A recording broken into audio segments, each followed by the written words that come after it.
Hello everyone, welcome to my channel. तो बिना किसी देरी के शुरू करते हैं मूवी का हिंदी एक्सप्लेनेशन। मूवी के स्टार्टिंग में हम देखते हैं कि जुआन नैन्सी से बहुत ही प्यार से बातें कर रहा था, वो भी रोमांटिक वे में, और उसको रिसीव करने के लिए डोर तक भी आ जाता है। नैन्सी उसकी काइंडनेस देख के बहुत ही ज्यादा हैरान होती है, लेकिन जैसा सब कुछ चल रहा है उसे वैसा ही चलने देती है।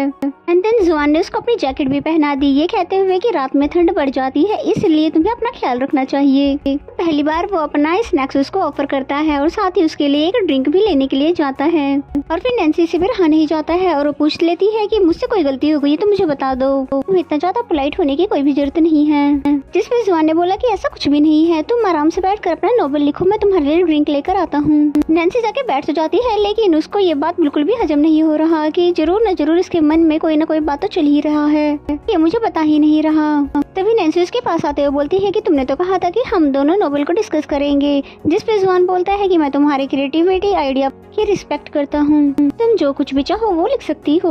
और ये सुनकर तो नैन्सी और भी ज्यादा हैरान हो जाती है और उसकी धड़कनें तो बहुत तेज हो जाती है, क्योंकि वो अपनी पर्सनैलिटी के अगेंस्ट जो बिहेव कर रहा है। साथ ही ये भी कह देता है कि तुम मेरे बारे में जो भी सोचती हो तुम लिख सकती हो, ये तुम्हारा राइट बनता है, ऑनेस्टली तुम इसे लिख सकती हो। जिसपे नैन्सी बहुत ज्यादा कंफ्यूज हो जाती है और फिर जाते हुए ये बोलती है कि मैं आगे का नॉवेल अपने घर में जाकर लिखूंगी। लेकिन उसे जाते हुए भी बहुत डर लग रहा था कि कहीं ये सब कुछ एक प्रैंक ना हो। और फिर गुड बाय कहते हुए अपने घर भाग जाती है। देन जुआन को दिखाते जो कि बहुत ही ज्यादा गुस्सा कर रहा था, क्योंकि वो तो बहुत अच्छे से बिहेव कर रहा था, फिर भी नैन्सी उससे पीछा छुड़वा कर भाग गई। और फिर खुद से ही कहने लग जाता है कि मैं एक केयरिंग पर्सन हूँ, इसलिए मुझे गुस्सा नहीं करना चाहिए। देन नैन्सी को दिखाते हैं जो कि बहुत ज्यादा खुश होकर आई थी कि फाइनली ये डेविल लड़का एक अच्छे पर्सन में बदल गया। और फिर सोचने लग जाती है कि ये ऐसे कैसे एक केयरिंग बॉय में बदल गया, कहीं इसके माइंड में कोई बड़ी खिचड़ी तो नहीं पक रही है।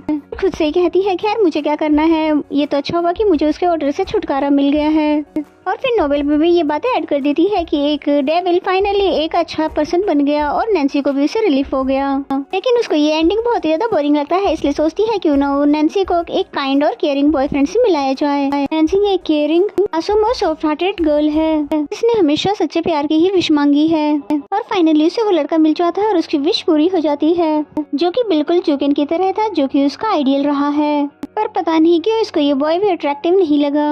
और फिर सोचने लग जाती है कि मेरा आइडियल टाइप बदल गया है या फिर मैंने अपना टैलेंट खो दिया है। फिर खुद से ही कहती है कि नहीं नहीं ऐसा नहीं हो सकता, मैं अपना आइडियल टाइप नहीं बदल सकती, यकीनन मैं थक गई होंगी, इसीलिए वहीं पर बैठे बैठे ही सो जाती है। एंड देन सुबह उठते ही वो अपने बॉयफ्रेंड की क्वालिटीज रीड करती है, लेकिन उसे कुछ अच्छा नहीं लगता। और फिर कहने लग जाती है कि मैंने अपना टैलेंट लगता है खो दिया है और ये जरूर ये डेविल की वजह से ही हुआ है। फिर उसे एक कॉल आ जाती है जिसे रिसीव कर लेती है बिना देखे और फिर बोलती है अब मुझे फ्रीडम देने का क्या फायदा, अब तो मैंने अपना टैलेंट ही खो दिया है। जबकि फोन पर जुआन नहीं बल्कि सीसी थी, जो कि बोल रही होती है कि मैं बहुत बड़ी मुसीबत में फंस गई हूँ, इसलिए मेरी हेल्प करने के लिए जल्दी से आ जाओ। एंड देन नेक्स्ट सीन में हम इनके एक गैंग को आते हुए देखते हैं और जिस तरह से ये चल रहे थे जरूर कुछ बड़ा होने वाला है। और नैन्सी तो दिल ही दिल में सोच रही थी कि अब हो गया ना विलन का विलन से सामना, अब तो इनकी हड्डियां ही टूटेगी। और सीसी भी कुछ ऐसा ही सोच रही थी, लेकिन जुआन ने उनसे नाइसली बिहेव करना शुरू कर दिया।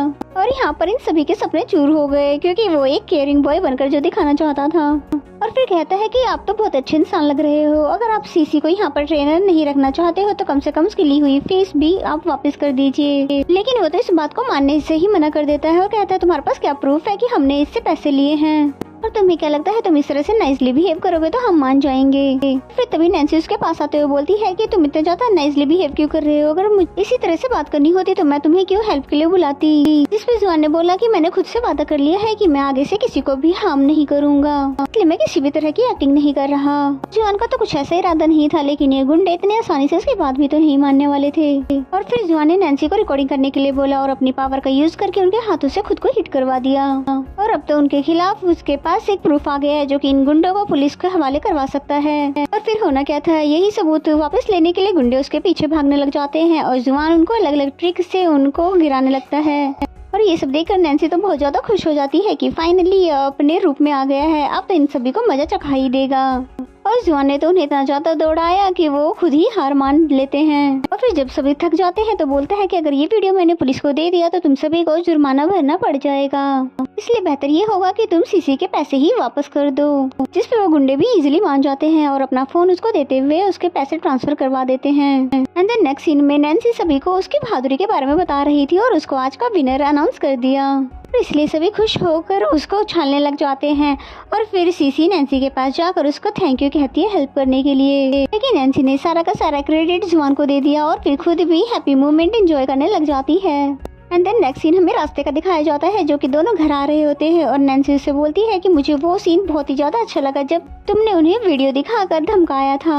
और फिर जुआन पूछने लग जाता है कि मेरी इमेज तुम्हारी नजरों में कुछ बेटर हुआ कि नहीं। इस पे नैन्सी बोलती है बिल्कुल भी नहीं, मेरे लिए तुम वही डेविल हो बिल्कुल पुराने जो कि शो में आकर सभी को छिपलों में डिसेबल कर देते हैं। नैन्सी की ये बात तो जुआन को हर्ट कर देती है और रुकते हुए पूछने लग जाता है क्या मेरी इतनी सारी मेहनत अब पानी में चली गई है। और फिर तभी नैन्सी भी पूछने लग जाती है कि इतने दिनों से तुम इतने ज्यादा अजीब बिहेव क्यों कर रहे हो और अब आज फाइट में भी तुम जेंटलमैन बन गए थे और मैं अच्छे से जानती हूँ कि ये तुम नहीं हो सकते हो, इसलिए तुम ये फिजूल की एक्टिंग करनी छोड़ दो। और फिर जुआन को भी गुस्सा आ जाता है और बोलने लग जाता है कि ये सब एक्टिंग तो मैंने किसके लिए की है, ये सिर्फ मैंने तुम्हारे लिए ही तो की है। नैन्सी उसकी बातें सुनकर तो बिल्कुल हैरान हो जाती है और कुछ समय के लिए तो बिल्कुल खामोश हो जाती है। और फिर तभी जुआन अपनी बात बदलते हुए कहता है कि तुमने ही तो कहा था कि मैं तुम्हें डरावना लगता हूँ और तुम नोबेल में भी मेरे बारे में कुछ अच्छा नहीं लिख सकती, इसलिए मैं तुम्हें केयरिंग बॉय बनकर एक अच्छा मटेरियल दे रहा था। बट मुझे ऐसा लगता है कि मेरे इतना ज्यादा मेहनत करने का कोई फायदा नहीं हुआ, तुम तो हमेशा मुझे डेविल ही समझती हो। जिसमें नैन्सी बोलती है कि मैं ऐसा कुछ भी नहीं समझती, मैं तुमसे नफरत भी नहीं करती, मुझे बस एक चांस दे दो, मैं तुम्हें नोबेल में बहुत ज्यादा कूल बना दूंगी, इसलिए गुस्सा खत्म कर दो। जिसपे जुआन भी मान जाता है। एंड देन नैन्सी को दिखाते हैं जो कि प्रॉमिस के अकॉर्डिंग अब नोबेल में उसके कैरेक्टर को अच्छा दिखा रही थी और ये लिखते हुए उसकी सारी अच्छाइयाँ भी उसको याद आ रही थी कि जब उसने हेल्प की थी। ये सब याद करने पर नैन्सी खुद से कहती है कि वो इतना भी ज्यादा बुरा नहीं है जितना कि मैं उसको सोचती हूँ, या फिर मैंने हमेशा ही उसका डेविल वाला रूप ही देखना चाहा। और तभी सीसी ने नैन्सी को फोटो सेंड की और पूछने लगी कहीं तुम जुआन की फैन वैन तो नहीं बन गई हो। जिसपे नैन्सी बोलती कि मैं उसकी कोई भी फैन शैन नहीं बनी हूँ, बस मुझे आज कुछ ज्यादा ही वो कूल लगा। एंड देन नेक्स्ट सीन में हमें येकिन को दिखाते हैं जो कि बिजनेस ट्रिप पे जाने से पहले सभी को उनका टास्क समझा रही थी। और फिर जैसी मीटिंग खत्म होती है तो नैन्सी से येकिन उसके नोबेल के बारे में पूछ रही थी, जिसपे नैन्सी ने बोला कि मैंने अभी तक कंप्लीट नहीं किया पर जल्द ही कर लूंगी। साथ ही नैन्सी ये भी बता देती है कि बॉस 2 दिन से ऑफिस नहीं आ रहे, काफी ज्यादा डिप्रेस लग रहे हैं और रूल को भी फॉलो नहीं कर रहे हैं। और ये कहकर तो नैन्सी यहाँ से चली जाती है, लेकिन येकिन को तो जुकिन की फिक्र होने लगी। और फिर तभी उसे डॉक्टर की बात भी याद आ जाती है। तभी वो इस बात को कंफर्म करने के लिए उसको कॉल कर देती है और बातों ही बातों में उसे ये बात भी जानना चाह रही थी, लेकिन बहुत कोशिश करने के बाद भी उससे पूछने की हिम्मत नहीं हो पाई। लेकिन बेचारा जुकिन तो उस डॉक्टर की वजह से परेशान था और पूछने लग जाता है तुम्हारी उस डॉक्टर से तो बहुत ही अच्छी पहचान हो गई है। जिसपे येकिन बोलती है कि ऐसा कुछ भी नहीं है जैसा कि तुम सोच रहे हो, उसकी तो पहले से ही गर्लफ्रेंड है। खैर मैं तुमसे फेस टू फेस वापस आकर बात करना चाहूंगी। और येकिन की बातें सुनने के बाद तो जुकिन बहुत ही ज्यादा खुश हो जाता है और मेडिटेशन छोड़कर ही वहाँ से भाग जाता है। एंड देन नेक्स्ट सीन में हमें जुकिन को अकेला बैठा हुआ दिखाते हैं और वो सोच रहा था कहीं उसने मेरी फीलिंग को सेंस तो नहीं कर लिया है। वो मुझसे क्या पूछना चाहती थी, बेचारे से सब्र ही नहीं होता, इसलिए उसको मैसेज करके पूछने लग जाता है कि तुम मुझसे क्या पूछना चाहती थी। और येकिन भी उसको बताने ही वाली थी कि तभी यहाँ पर हमें फ्लैशबैक का सीन दिखाया जाता है कि जब जुकिन अपने डैड से एक अलग कंपनी बनाने की बात कर रहा था तो उसके डैड ने कहा था कि तुम्हारी इतनी एबिलिटी नहीं है कि तुम एक अलग कंपनी बनाकर उसे संभाल सको। तभी येकिन आगे आते हुए कहती है कि मैं इसमें जुकिन की पूरी हेल्प करूंगी और कभी भी आपको शर्मिंदा नहीं होने दूंगी। और येकिन को इतना ज्यादा कॉन्फिडेंस में देखकर उसके फादर बोलने लग जाते हैं कि तुम इसी लड़की की बातों में आ गए हो ना, इसलिए तो तुम इससे अलग भी नहीं होते हो। जिसपे उसने बताया कि हमारे बीच में ऐसा कोई भी रिलेशन नहीं है जैसा कि आपको लग रहा है, तो सिर्फ अच्छे दोस्त है। यहाँ पर येकिन के दिल में उसके लिए फीलिंग थी, पर उसके मुंह से ये बात सुनने के बाद उसने अपनी फीलिंग भी खत्म कर ली और उसे इस बात का एहसास हो गया कि चाहे कुछ भी हो जाए जुकिन उसे पसंद नहीं कर सकता है। और यही एक वजह है कि येकिन अपनी फीलिंग उसको कभी नहीं बताती थी। एंड देन नेक्स्ट सीन में हमें जुआन को दिखाते हैं जो कि सभी के साथ बैठकर सेलिब्रेट कर रहा था। ये लड़का जिसे जुआन ने हमेशा सीसी का बॉयफ्रेंड समझा, लेकिन सीसी तो इसे सिर्फ फ्रेंड ही मानती है, जबकि हाव के दिल में तो सीसी के लिए वाली फीलिंग है, लेकिन उसको बताने से डर लगता है। एंड देन सीसी को दिखाते हैं जहाँ पर नैन्सी उसे समझा रही थी कि तुम्हारे लिए वो कितना ज्यादा हेल्पफुल है और तुम्हारी ऐसी ही तो मदद नहीं करता है, जरूर उसके दिल में तुम्हारे लिए फीलिंग है, इसलिए तुम भी उसके बारे में तो सोच लो। एंड देन जुआन और नैन्सी को पंजे लड़ाते हुए देखते हैं जहाँ पर ना तो खुद हार रहा होता है ना ही उसे हारने दे रहा था। और फिर नैन्सी को देखते देखते उसकी आंखों में एक हो जाता है और नैन्सी ने उसे इजीली यहाँ पे हरा दिया।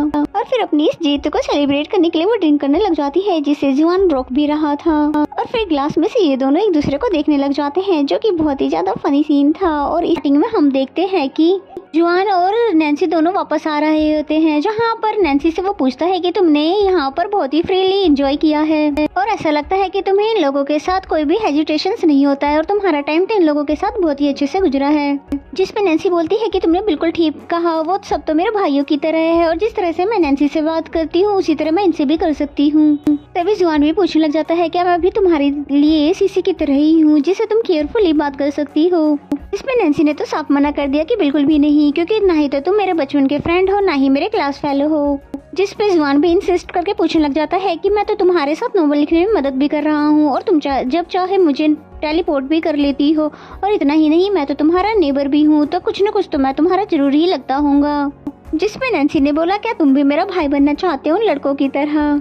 बात पे तब बेचारा जुआन क्या ही बोले। फिर नैन्सी बोलती है कि तुम मेरे साथ नोवेल लिखवाने में मदद कर रहे हो, यानी कि तुम मेरे सोल बिजनेस पार्टनर हुए, जो कि कभी भी कोई भी नहीं हो सकता। ये बात सुनकर जुआन को कुछ न कुछ तो तसल्ली मिल ही जाती है कि कम से कम मैं इसके लिए दूसरों से अलग तो हूँ। नेक्स्ट सीन में जुआन को दिखाते हैं जो कि उसके नोवेल को पढ़ रहा था और नैन्सी सोच रही थी अब तो अब जरूर मेरे ऊपर हंसेगा, क्योंकि जितना कूल इसे जुआन को बना दिया है इस नोवेल का हीरो भी इतना कूल नहीं है, लेकिन उसने इसमें फिर भी इसको विलन ही बनाया है। जुआन के लिए तो इतना ही काफी था कि कम से कम उसने उसकी अच्छाइयों के बारे में तो सोचा है। और फिर उससे बताता है कि तुमने मार्शल आर्ट के बारे में क्लियरली नहीं लिखा है, इसके बारे में मैं तुम्हें बताऊंगा। और पहले तो यहाँ से जुकेन का नाम हटाओ और इसको बॉस लिखो और नैन्सी का नाम जियोंग रखवाए और खुद का नाम हैवान का master.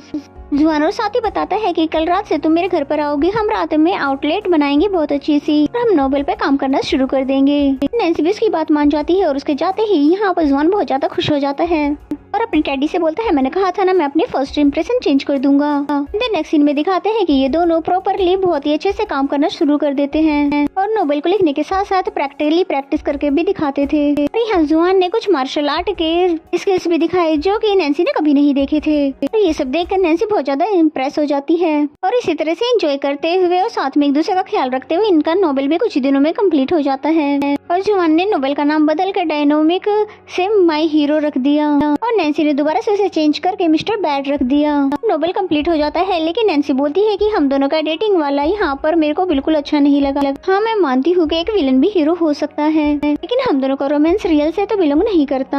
And then next scene office का दिखाया जाता है जहाँ पर नोवेल आर्टिस्ट का इन्वेलेशन का काम हो रहा था। और फिर तभी येकिन भी अपने बिजनेस ट्रिप से वापस आ जाती है, जिसे देखकर नैन्सी बहुत ज्यादा खुश हो जाती है। उन्हें बताती है कि आपके दिए हुए टास्क को हमने बहुत अच्छे से परफॉर्म किया है। फिर येकिन उसको अप्रिशिएट करती है और साथ ही बोलती है कि तुम अपने नोवेल को लेकर कभी भी कंफ्यूज मत होना, हमेशा कॉन्फिडेंट रहो। एंड द नेक्स्ट सीन में येकिन के पास शॉर्ट लिस्टेड ऑथर का लिस्ट लेकर एक एम्प्लॉय आता है जिसमें नैन्सी का नाम सबसे ऊपर था और साथ ही वो बताता है कि नैन्सी ने बहुत ही यूनिक और बहुत ही डिफरेंट स्टोरी लिखी है, जिसको पढ़कर काफी ज्यादा अच्छी लगी। और ये सुनकर येकिन तो बहुत ज्यादा खुश हो जाती है क्योंकि उसको नैन्सी की राइटिंग एबिलिटी पे तो पहले से ही कॉन्फिडेंस था। और फिर कहती है कि कल ही शॉर्टेड लिस्टेड लोगों के लिए इंटरव्यू अरेंज कर देना और बाकी का प्रोसेस हम बाद में देखेंगे। नैन्सी को दिखाते हैं जो कि जैसे ही मेल पर सिलेक्ट होने का खबर देखती है तो बहुत ज्यादा खुश हो जाती है और जुआन को हक कर लेती है। जुआन तो उसकी ऐसी हरकतें देखकर बहुत ज्यादा खुश होता है और साथ ही सोचता है कि ये मेरी लाइफ के सबसे अच्छे मोमेंट्स हैं। कहता है साथ ही मैं तुम्हारे इंटरव्यू भी जाऊंगा। एंड देन नेक्स्ट सीन में ये दोनों अच्छे से ड्रेसअप होकर जाते हैं। जहाँ पर इंटरव्यू देने के लिए आते हैं तो मिस येकिन उनकी बहुत ज्यादा तारीफें कर रही थी। नैन्सी से कहती है तुमने तो अपने हीरो को डायरेक्टली विलन ही बना दिया और शायद ही किसी ने पहले ये स्टोरी ऐसी लिखी हो। और मार्शल आर्ट के लिए सारा का सारा क्रेडिट वो जुआन को दे देती है। वही रिपोर्टर ने भी उनकी टीम को ऑसम कह दिया और बाकी के प्रोसेस के बारे में तुम्हें बाद में बताया जाएगा। जुकेन को दिखाते हैं जो कि येकिन के बारे में सुनते ही बिना कुछ कहे उसके कैबिन में पहुंच जाता है। फिर जुआन भी जाते हुए बोलता है कि तुम्हें ऑफ टाइम पर मैं लेने के लिए आ जाऊंगा, जिसे सुनकर नैन्सी खुश हो जाती है कि इससे पहले किसी भी लड़के ने उसे ऐसे ट्रीट नहीं किया। देन जुकेन को दिखाते हैं जो कि वही बात पूछने लग जाता है जो कि उसे फेस टू फेस बताने वाली थी। और फिर येकिन भी थोड़ा सोचने के बाद बोल ही देती है क्या तुम मुझ में इंटरेस्टेड हो? ये मैं नहीं पूछ रही बल्कि मुझसे किसी ने पूछा था, इसलिए मैं तुमसे ये कंफर्म करना चाह रही हूँ। हम दोनों इतने सालों से फ्रेंड है और आगे भी रहेंगे। जिस पे जुकेन कुछ कुछ भी बोले बिना वहाँ से चला जाता है। एंड देन जुकेन को नेक्स्ट सीन में हमें उसके घर पे दिखाया जाता है, जहाँ पर सोच रहा होता है कि इस लड़की को मेरी फीलिंग आखिर कब समझ में आएगी। एंड देन नेक्स्ट सीन में हमें नैन्सी और जुआन को दिखाते हैं, जो कि वॉक करते हुए जा रहे होते हैं कि तभी उसको अपना कोट पहना देता है, जिसमें नैन्सी बोलती है तुम आज कुछ ज्यादा ही रोमांटिक नहीं हो गए हो। जिसपे जुआन बोलता है कि मैं तो बस तुम्हें नोबेल में लिखी हुई बातों को फील करवाना चाहता हूँ, और बताओ जरा हमने क्या लिखा था। नैन्सी बताती है कि हीरो हीरोइन ने साथ में खाना खाया, मूवी देखी और वॉक करते हैं, साथ में जैकेट पहनाया और फर्स्ट टाइम हाथ पकड़े, और बाकी सब कुछ तो हो गया था। और फर्स्ट टाइम उसका हाथ पकड़ कर उसको ये फीलिंग भी फील करवाना चाहता था, लेकिन जुआन ये भी करना चाहता था ताकि उसे अपनी फीलिंग बता सके। और अब तो नैन्सी भी कहीं न कहीं फील करने लगी है। और फिर नैन्सी को घर पे दिखाते हैं, जहाँ पर बहुत ज्यादा खुश हो रही होती है और जुआन की पिक्चर देखते हुए सोचती है कि क्या यही वो फीलिंग है जिसे मैं हमेशा ढूंढना चाहती थी। और भला उसे क्या पता था कि उसको ये स्पेशल वाली फीलिंग मिस्टर बैड के साथ ही आएगी। एंड देन जुआन को दिखाते हैं, जो कि सोच में पड़ गया था कि पहले तो मैं नैन्सी के साथ ज्यादा से ज्यादा टाइम स्पेंड करना चाहता था, लेकिन अब तो हर पल ही मैं उसके पास ही रहना चाहता हूँ। कहीं इसका मतलब ये तो नहीं कि मैं उसका बॉयफ्रेंड बनना चाहता हूँ। नहीं नहीं, हैवान का मैं यंग मास्टर हूँ और ये मेरे बस की बात तो नहीं है। बेचारा इन्हीं बातों को सोच रहा था, क्योंकि वो चाहता तो यही था। एंड देन नेक्स्ट मॉर्निंग का सीन दिखाया जाता है, जहाँ पर नैन्सी कल की बातों को लेकर बहुत ही ज्यादा खुश नजर आती है, जैसे कि आज उसकी जिंदगी की नई सुबह हो। एंड देन नेक्स्ट सीन में यकीन उसे मिलने के लिए बुलाती है और बोलती है कि तुम्हारा और जुआन का कॉन्ट्रैक्ट से रिलेटेड कोई भी क्वेश्चन हो तो मुझे जरूर बताना। और नैन्सी का कॉन्ट्रैक्ट से रिलेटेड तो कोई क्वेश्चन नहीं था, पर छोटे से किंग कॉन्ग के बारे में पूछने लगती है, जिसमें यकीन ने बताया कि ये मेरे दोस्त की निशानी है और उनकी बातों से लगता है कि ये बहुत ही स्पेशल दोस्त है। एंड देन नेक्स्ट सीन में हमें जुकिन को जुआन के साथ दिखाते हैं, जहाँ पर जुकिन बोल रहा होता है कि ये लव फीलिंग्स इतनी ज्यादा मुश्किल क्यों होती है, जिसपे जुआन ने उसे आंसर किया कि तुमने इतने टाइम से उस लड़की को कभी समझा ही नहीं। जिसपे जुकिन जल्दी से जुआन से पूछने लग जाता है कि तुम भला ये कैसे कह सकते हो, तुमने तो कभी किसी लड़की से प्यार ही नहीं किया। और वैसे इतना ही मुश्किल तो जुआन के लिए भी था लव में होना, लेकिन फिर कॉन्फिडेंट होकर कहने लगता है कि इसमें इतनी मुश्किल बात क्या है, इसमें दो लोगों को इकट्ठे रहना है, एक दूसरे को ओबे करना है और फिर शादी करनी है और फिर बेबीज आएंगे और क्या। जुआन से मोटिवेट होकर जुकिन पहुंच जाता है यकीन के पास, फिर उसे बताता है कि मैंने नैन्सी का नोवेल दोबारा से रीड किया और मुझे पता चला कि मेरा क्रिटिसिज्म गलत था, यानी कि एक विलेन अगर कुछ गलत कर रहा है तो इसका ये मतलब नहीं होगा कि ये बुरा इंसान है, हो सकता है कि इसके पीछे उसकी कोई वजह हो। जिसमें नैन्सी भी समझ जाती है कि ये जरूर अपने दोस्त की छुपी हुई फीलिंग की बात कर रहा है।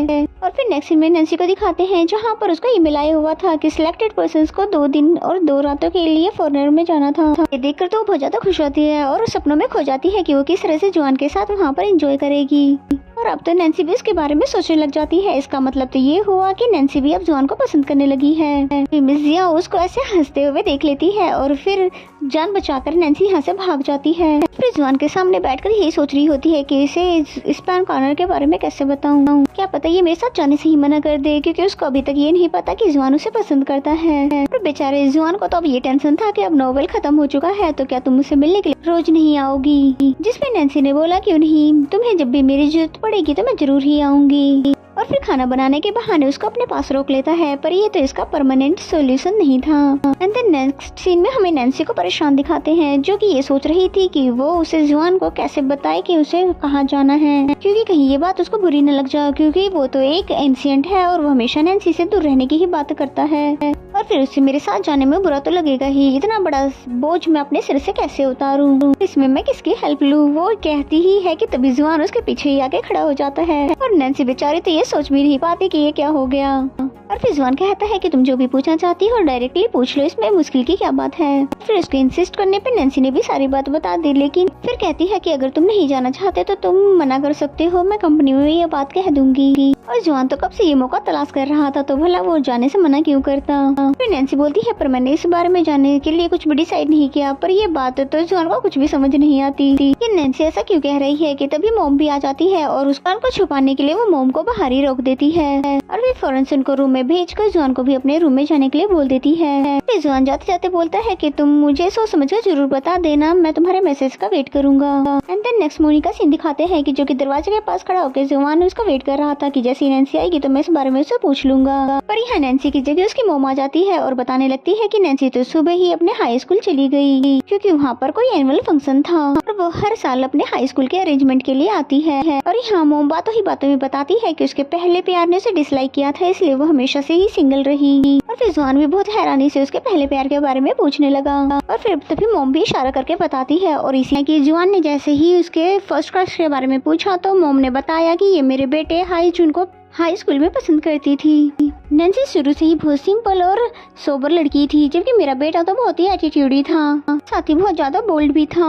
और स्कूल में हमेशा नैन्सी उसका पीछा किया करती थी, कभी होमवर्क का पूछने का तो कभी उसका हाल पूछने के लिए। शायद शाओजिन ये बात अच्छे से जानता था कि नैन्सी उसे पसंद करती है, लेकिन फिर भी वो उसको अपने पीछे आने से मना करता था। लेकिन वो जितना ज्यादा मना करता था उसकी फीलिंग तो उसके लिए उतनी ही बढ़ती गई। और यहाँ तक कि मैथ्स के क्वेश्चन सोल्व करने के लिए हमारे घर पर भी आ जाती थी। लेकिन शाओजिन हमेशा उसको डराया करता था अपनी मॉम के खाने की धमकी देकर कि तुम यहाँ पर होगे तो तुम्हें मेरे मॉम के हाथ का खाना खाना पड़ेगा, क्योंकि मॉम बिल्कुल भी अच्छी कुकिंग नहीं करती है। इसलिए नैन्सी को अपनी जान बचाना ही बेहतर लगता है। और उसे रिलेशनशिप का तो कोई एक्सपीरियंस नहीं है, लेकिन एक बार प्यार तो जरूर किया था। और फिर उस फायर वाले इंसिडेंट के बाद उसे पैनिक डिसऑर्डर का अटैक आने लगा, जिसके बाद तो ना ही उस इंसिडेंट को भूल सकी और ना ही उसे किसी से प्यार हुआ। एंड देन जॉन आंटी की बातों को सोचते हुए घर पर आ जाता है और नैन्सी की पिक्चर देखता है, जहाँ पर आज उसको वाकई नैन्सी बहुत ज्यादा मासूम लगती है। एंड देन नेक्स्ट सीन में हमें हाई स्कूल का सीन दिखाया जाता है, जहाँ पर मिस येकेन को एज अ चीफ गेस्ट बुलाया गया था कि उसने और जुके ने भी यहीं से पढ़ाई की थी, इसलिए हर साल फंड देकर ये स्कूल की मदद करती है, जिसपे येकिन इनको शुक्रिया अदा करती है और यहाँ पर बिताए हुए लम्हों के बारे में बताती है। और फिर तभी जुकेन भी ये फंक्शन देखने के लिए आ जाता है, जबकि जुकेन को तो गैदरिंग पसंद नहीं है, ना ही लोगों के बीच में बैठना पसंद है, लेकिन येकिन के लिए वो खुद को बदलना चाहता था और उसे भी देखकर ये काफी अच्छा लगता है। एंड देन नेक्स्ट सीन में नैन्सी को दिखाया जाता है, जो कि एक रूम में आ जाती है, जहाँ पर वो शाओजिन का पीछा करते हुए आया करती थी, लेकिन वो हमेशा नैन्सी को देखते हुए डांटते हुए उसको यहाँ से जाने के लिए कहता था। फिर तभी वो कुछ बॉक्सेस उतारने लगती है, अगर जुआन वहाँ पर नहीं आता तो ये सारे बॉक्सेस इसके ऊपर ही गिर जाती। और फिर जुआन उसको केयरलेस कहते हुए हेल्प करने लगता है। फिर नैन्सी जुआन को देखते हुए दिल्ली में कहती है कि शाओजिन, क्या तुम जानते हो कि मैं फिर से किसी को पसंद करने लगी हूँ, लेकिन मुझे उसे बताने की हिम्मत नहीं हो रही, क्योंकि मुझे डर है कि वो तुम्हारी तरह मुझे डिसलाइक न कर दे। फिर जुआन ने बताया कि मुझे तुम्हारी मॉम ने भेजा था तुम्हें कुछ सामान डिलीवर करने के लिए। और फिर उसके हाथ पर शाओजिन के बनाया हुआ स्केच देखता है। फिर कहता है कि मैंने तुम्हें कभी भी डम नहीं समझा, और क्या हुआ अगर तुम थोड़ी बहुत डम हो भी तो। और जरूरी तो नहीं है कि हर पर्सन चालाक और घमंडी हो, जैसी भी वो बहुत ही अच्छी हो। और फिर जुआन ये कहकर वहाँ से जाने लगता है, पर नैन्सी के तो ये बातें बिल्कुल दिल पर ही लगती है, क्यों न लगे, क्योंकि पहली बार किसी लड़के ने आज तारीफ की है। और फिर दिल ही दिल में बोलते हैं कि नैन्सी तुम्हारे पास आखिरी मौका है, इसे बोल दो, इसे तुम खोने मत देना। और फिर ऊंची आवाज में पूछने लग जाती है, क्या तुम मेरे साथ फैन कॉन्फ्रेंस में जाओगे। और जुआन तो जैसे सुनना ही यही चाहता था। देन फंक्शन का सीन दिखाया जाता है, जहाँ पर हेड मास्टर जुगेन का थैंक यू कह रहा था, क्योंकि आज हमारे स्कूल को जितनी भी सक्सेस मिली है तुम्हारी वजह से है। आई होप कि हमारे सोसाइटी में तुम्हारे जैसे और भी लोग पैदा हो जो कि दूसरों के लिए सोचते हैं। तभी जुगेन का डैड आकर हेडमास्टर के सामने से टोंट करने लगा और कहता है कि उसकी बातों से ऐसा लगता है कि जैसे वो अपने बेटे को बिल्कुल भी पसंद नहीं करता, जिसपे जुगेन सैड होकर बाहर आ जाता है और उसके पीछे येकिन भी आकर उसको समझाने लगती है कि वो कड़वी बातें जरूर करते हैं, पर जैसे भी है वो तुम्हारे डैड है। जुगेन उसको थैंक यू कहता है, ये बोलते हुए कि तुमने मेरी जिंदगी के हर मोड़ पर मेरा साथ दिया और मैंने तुम्हें कभी कोई फायदा नहीं दिया, हमेशा तुम पर बर्डन बनकर रहा। तभी यहाँ पर आकर एक लड़का उस जुगेन से रिक्वेस्ट करने लग जाता है कि मेरी गर्लफ्रेंड तुम्हारे साथ सेल्फी लेना चाहती है, क्योंकि ये तुम्हारी बहुत बड़ी फैन है।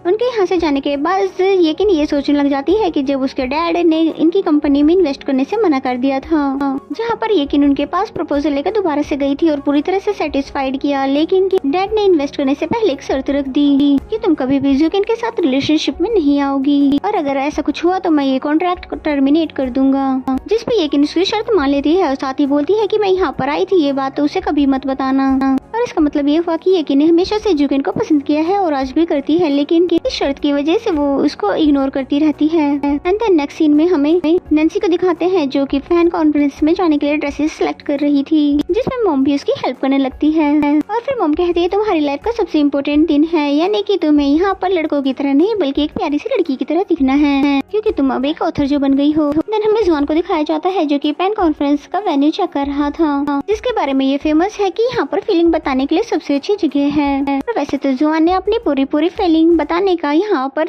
डिसाइड कर लिया है, लेकिन फायरवर्क में नहीं हो सकता है उसे पैनिक अटैक आ जाए। और वही नैन्सी भी यही सोच रही थी कि अपनी फीलिंग जल्द से जल्द उसे बता दे, कहीं देर न हो जाए। और आगे बढ़ने से पहले मेरी आप सभी से एक रिक्वेस्ट है कि अगर आपको मेरी वीडियोस पसंद आती है तो प्लीज गाइस चैनल को सब्सक्राइब और लाइक किया कीजिए। एंड देन जुआन को दिखाते हैं जो कि शॉपिंग करने के लिए बाहर जाता है और यहाँ पर नैन्सी शॉपिंग कर अपने घर पर आ जाती है। जुआन के लिए ब्रेकफास्ट लाई थी इसलिए उसके डोर पे लटकाते हुए उसे रिसीव करने का मैसेज कर देती है। एंड देन नेक्स्ट सीन में दोनों ही अपनी पैकिंग स्टार्ट कर देते हैं क्योंकि कल उनकी लाइफ का अच्छा दिन था और फिर मैसेज करके एक दूसरे को गुड लक बोल देते हैं। एंड देन नेक्स्ट मॉर्निंग का सीन दिखाया जाता है जहाँ पर जुआन पहले से ही खड़ा हुआ था और नैन्सी आज पहली बार लड़कियों वाली ड्रेसिंग करके आई थी और जुआन को भी उसको नए ड्रेस में देखकर काफी ज्यादा अच्छा और नया लगा और तो और उसके कलीग्स भी उसको इस ड्रेस में देखकर बहुत ज्यादा हैरान हो जाते हैं। और यहाँ पर तो मिस जियाओ फिर से एक बार जुआन पर फ्लैट हो जाती है। मिस जियाओ बोलती है मैं तुम्हें याद हूँ ना, जिस पे जुआन अपने मन में कहता है कि मैं भला तुम्हें कैसे भूल सकता हूँ, तुमने ही तो मेरी और नैन्सी की लंच खराब की थी। तभी यकीन वहाँ पर आकर सभी को ग्रीटिंग्स करने लग जाती है।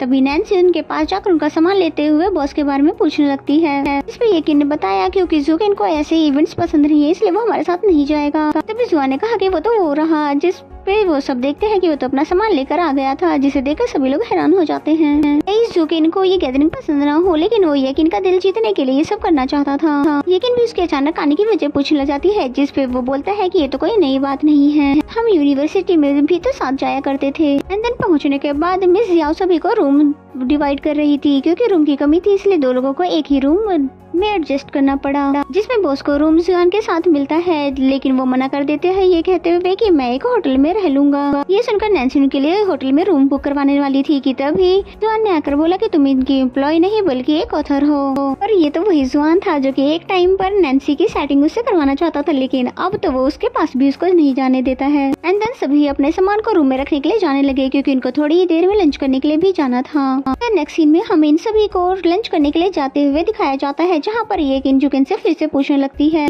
कि तुम सच में हमारे साथ आना चाहते हो, कहीं तुमने अपना इरादा तो नहीं बदल दिया है। लेकिन इस बार तो उसके इरादे पक्के थे इसलिए सभी के साथ चल पड़ा और फिर जुआन मौका देखते ही नैन्सी को अपने साथ भगा कर ले जाता है क्योंकि ये इस बार अपना सारा टाइम उसके साथ ही स्पेंड करना चाहता है और किसी को भी इनके बीच में कबाब में हड्डी नहीं बनना देना चाहता। और फिर नैन्सी को उसकी सारी फेवरेट डिशेस खिलाता है जो कि नैन्सी कहती गई और इससे पहले कि नैन्सी उसे बता पाती कि उसे आज कितना अच्छा लग रहा है कि तभी पूरा ऑफिस का स्टाफ यहाँ पर पहुँच जाता है उन दोनों को ढूंढते हुए और फिर से एक बार इन दोनों की बात वहीं की वहीं रह जाती है। लेकिन इस पर जुआन तो हार मानने वाला नहीं था और जैसे ही उन लोगों का ध्यान डाइवर्ट होता है तो नैन्सी को उठाकर वहाँ से ले जाता है, जिसके बाद तो ये दोनों बहुत ही ज्यादा एंजॉय करते हैं, कभी सिली एक्ट्स करके तो कभी एक दूसरे को चिढ़ाते हुए। और फिर एक जगह पर आकर नैन्सी जिद करने लग जाती है पोर्ट्रेट बनाने के लिए और बोलती है कि मैं तुम्हें सिखाती हूँ और फिर जुआन भी उसके साथ मजे से बनाने लग जाता है, भले ही उसे बनाना कुछ भी नहीं आ रहा था। और फिर जब नैन्सी उसका हाथ पकड़कर उसको सिखाने लग जाती है तो वो दोनों एक दूसरे की आंखों में खो जाते हैं। एंड देन नेक्स्ट सीन में हमें जुकेन को दिखाते हैं जो कि दूर बैठकर येकिन को देख रहा था कि तभी जुआन उसके पास आकर बैठते हुए कहता है कि मुझे अब तुम पे रहम आने लगा है और एक रिलेशनशिप में आना तुम्हारे लिए एक पहाड़ जैसा मुश्किल काम हो गया है, वो भी अपनी बेस्ट फ्रेंड के साथ। जिसमें जुकेन ने बोला कि ऐसी कोई भी बात नहीं है, तुम्हारी नोवेल पढ़ने के बाद तो मुझे थोड़ी सी मोटिवेशन मिल गई है। चाहे मेन लीड अपने प्यार की खुशियाँ नहीं दे सकता लेकिन वो अपने प्यार को तो बचा सकता है। जिसमें जुआन ने बोला कि क्या मतलब है, अगर एक लड़का ब्रेव है उसे मार्शल आर्ट आता है तो लड़कियां उसे पसंद क्यों नहीं करेगी, ऐसा तो सिर्फ तुम्हें ही लगता है। जुकेन फिर से बोलता है कि तुम्हारे नोवेल के अकॉर्डिंग एक लड़का जो कि फीमेल लीड के साथ रिलेशनशिप में आ गई जिसकी वजह से उसकी विश अनफॉरगेटेबल लव वाली पूरी हो गई और फेरी ने तो अपनी विश पूरी कर दी और जिसके बाद वो लड़का कहाँ से आया था और कहाँ चला गया इसके बारे में तो किसी को भी पता नहीं, जबकि फीमेल लीड तो इस रियल वर्ल्ड में अकेला ही रह जाती है। तो फिर क्या तुम्हें नहीं लगता कि लड़कियां ऐसे लड़कों को कभी पसंद नहीं करती? जुकेन क्या कहना चाहता है और क्या नहीं ये तो जुआन को नहीं पता, लेकिन उसे ये बात तो समझ आ गई कि नैन्सी की विश पूरी हो जाने के बाद वो यहाँ से गायब हो जाएगा। और इस बात को सोचकर वो बहुत ज्यादा सैड हो जाता है। जुकेन कहता है कि इस नोवेल से मुझे इतना तो समझ आ गया है कि भले ही अपने प्यार को पाओ या ना पाओ, कम से कम उसे एक बार सच बता कर तो देखो। और जुआन इस बारे में तो भी नैन्सी को कुछ नहीं पता लगने देता है लेकिन सारा टाइम उदास बैठा रहता है। और फिर नैन्सी ने उसकी उदासी की वजह पूछी, यहाँ तक कि मिस जियाओ ने भी ये नोटिस कर लिया। फिर जुआन कहता है कि मैं थोड़ा थक गया हूँ, बस इसलिए मैं तुम लोगों के साथ फायरवर्क्स देखने नहीं जा पाऊंगा, बस रूम में बैठकर आराम करना चाहता हूँ। फिर नैन्सी ने भी फायरवर्क देखने से मना कर दिया और दोनों ही अपनी रूम की तरफ जाने लगे। हम देखते हैं कि सभी लोग फायरवर्क्स देख रहे होते हैं लेकिन जुकेन उन सभी को दूर से खड़ा होकर देख रहा होता है और इस बार तो उसने येकिन को अपनी फीलिंग बताने की पूरी तैयारी कर ली थी, बस थोड़ी सी हिम्मत जो उसमें बाकी है। और फिर येकिन जैसे ही उसके पास आती है तो बिना कुछ सोचे समझे उसको कह देता है कि मैं तुम्हें बहुत ही ज्यादा पसंद करता हूँ और क्या हम दोनों एक साथ हो सकते हैं। और यकीन ने तो ये सुनने के लिए काफी टाइम से इंतजार किया था, लेकिन उसकी डैड की वजह से कहने लग जाती है कि तुम मेरी मुश्किलें क्यों बढ़ा रहे हो। अगर मैं हाँ कह दूँ तो सभी को लगेगा कि हम ऑफिस रिलेशनशिप में हैं, और अगर मैं ना कह दूँ तो क्या मैं हमेशा के लिए अपने फ्रेंड को खो दूंगी। जिस पे जुगेन ने कहा कि तुम जो मर्जी फैसला लो, लेकिन तुम्हारे हर डिसीजन में मैं तुम्हारे साथ हूँ। एंड देन नेक्स्ट सीन में हमें जुआन को दिखाया जाता है जो कि अपने रूम में बहुत ही ज्यादा सैड होकर बैठा हुआ था कि तभी उसे पोर्ट्रेट शॉप से कॉल आती है। और नैन्सी के वहाँ जाने से पहले उसने यहाँ पर जाकर एक गिफ्ट बनाया था, क्योंकि उसने सोचा था आज वो नैन्सी को प्रपोज कर देगा। लेकिन फिलहाल तो उसने शॉप ओनर को इसके लिए मना कर दिया, क्योंकि उसे ऐसा लग रहा था कि यहाँ पर वो नैन्सी को हमेशा के लिए छोड़कर चला जाएगा। और फिर तभी फायरवर्क्स को देखने लग जाता है, तभी उसको हेल्प की आवाज आती है और फिर जुआन टेलीपोर्ट होकर नैन्सी के पास पहुँच जाता है और पूछने लग जाता है कि कहाँ पर है वो बदमाश। जिस पे नैन्सी बोलती है कि तुम हो वो बदमाश, और वैसे मैं तुम्हें देखना चाहती थी, बस इसीलिए तुम्हें यहाँ पे बुला लिया। इस पे जुआन उसको इग्नोर करके जाने ही वाला था। नैन्सी उसे पीछे से बोलती है कि तुम यहाँ से नहीं जा सकते, नहीं तो तुम्हें हेडेक हो जाएगा। और फिर उसके पास आकर बोलती है कि फाइनली मुझ में हिम्मत आ गई है और मैं तुम्हें बताना चाहती हूँ मैं तुम्हें पसंद करती हूँ। जिसपे पहले तो जुआन खामोश खड़ा रहता है और फिर बोलता है कि लेकिन हम दोनों साथ में कभी नहीं रह सकते, क्योंकि मेरे पास इस एरा का कोई भी आइडेंटिटी नहीं है और मैं तो ये भी नहीं जानता कि मैं कहाँ से आया और वापस कहाँ पर चला जाऊंगा। और हाँ, मैं मानता हूँ कि मैं पास्ट में थोड़ा सेल्फिश था, लेकिन मैं तुम्हारे लिए सेल्फिश नहीं हो सकता। और तुम मेरी गर्लफ्रेंड बन गई तो तुम्हारा कोई भी फ्यूचर नहीं रहेगा। और फिर जैसे फायरवर्क होता है तो नैन्सी को पैनिक अटैक आने से बचाने के लिए उसे हक कर देता है। और फिर नैन्सी बोलती है कि ये जगह अपनी फीलिंग बताने के लिए सबसे इम्पोर्टेंट मांगनी जाती है और मैं ये मौका खोना नहीं चाहती थी। और वैसे भी मैंने हर वो इंसान को खो दिया है जिसे मैंने प्यार किया था, और फ्यूचर में क्या होता है क्या नहीं ये कौन जानता है। इस बारे में मैं प्रेजेंट में भी सोचकर जीना छोड़ दूं तो इसका रिग्रेट मुझे हमेशा रहेगा। मैं एक बार फिर से पूछना चाहती हूँ क्या तुम मेरा बॉयफ्रेंड बनना चाहोगे। जिस पे जुआन भी अपनी आंखों में आंसू लिए हुए हाँ कह देता है और फिर फायरवर्क्स की वजह से उसकी आंखों पर हाथ रख देता है, और जहाँ पर ये पहले किस करने ही वाले थे तभी कुछ लोगों ने आकर यहाँ पर उसे डिस्ट्रैक्ट कर दिया। और फिर नैन्सी उस पर हंसने लग जाती है, जिस पे जुआन कहता है मैं हैवान का यंग मास्टर जो कि हर चीज में परफेक्ट है, इसलिए हंसना बंद करो मुझ पर। फिर इसके बाद वो दोनों हैप्पी होकर अपने रूम में चले जाते हैं। एंड देन नेक्स्ट सीन में हमें जुगेन को दिखाते हैं कि अपना बैग लेकर वापस जा रहा था। यकीन भी उसे ऊपर से जाता हुआ देख रही थी और फिर फ्लैशबैक से हमें दिखाया जाता है कि किसी ने उसके प्रपोजल को रिजेक्ट कर दिया था और कहते तुमने जो कुछ भी आज कहा है इसे भूल जाओ और ऐसा सोचो कि तुमने कभी भी ऐसा कुछ नहीं कहा। इस पे जुगैन बिना कुछ कहे वहाँ से चला जाता है और बेचारी यकीन भी ऐसा नहीं करना चाहती थी। देन जुआन को दिखाते हैं जिसने वो गिफ्ट मंगवा लिया था जो कि स्पेशली उसने अपने हाथों से उसके लिए बनवा कर रखा हुआ था।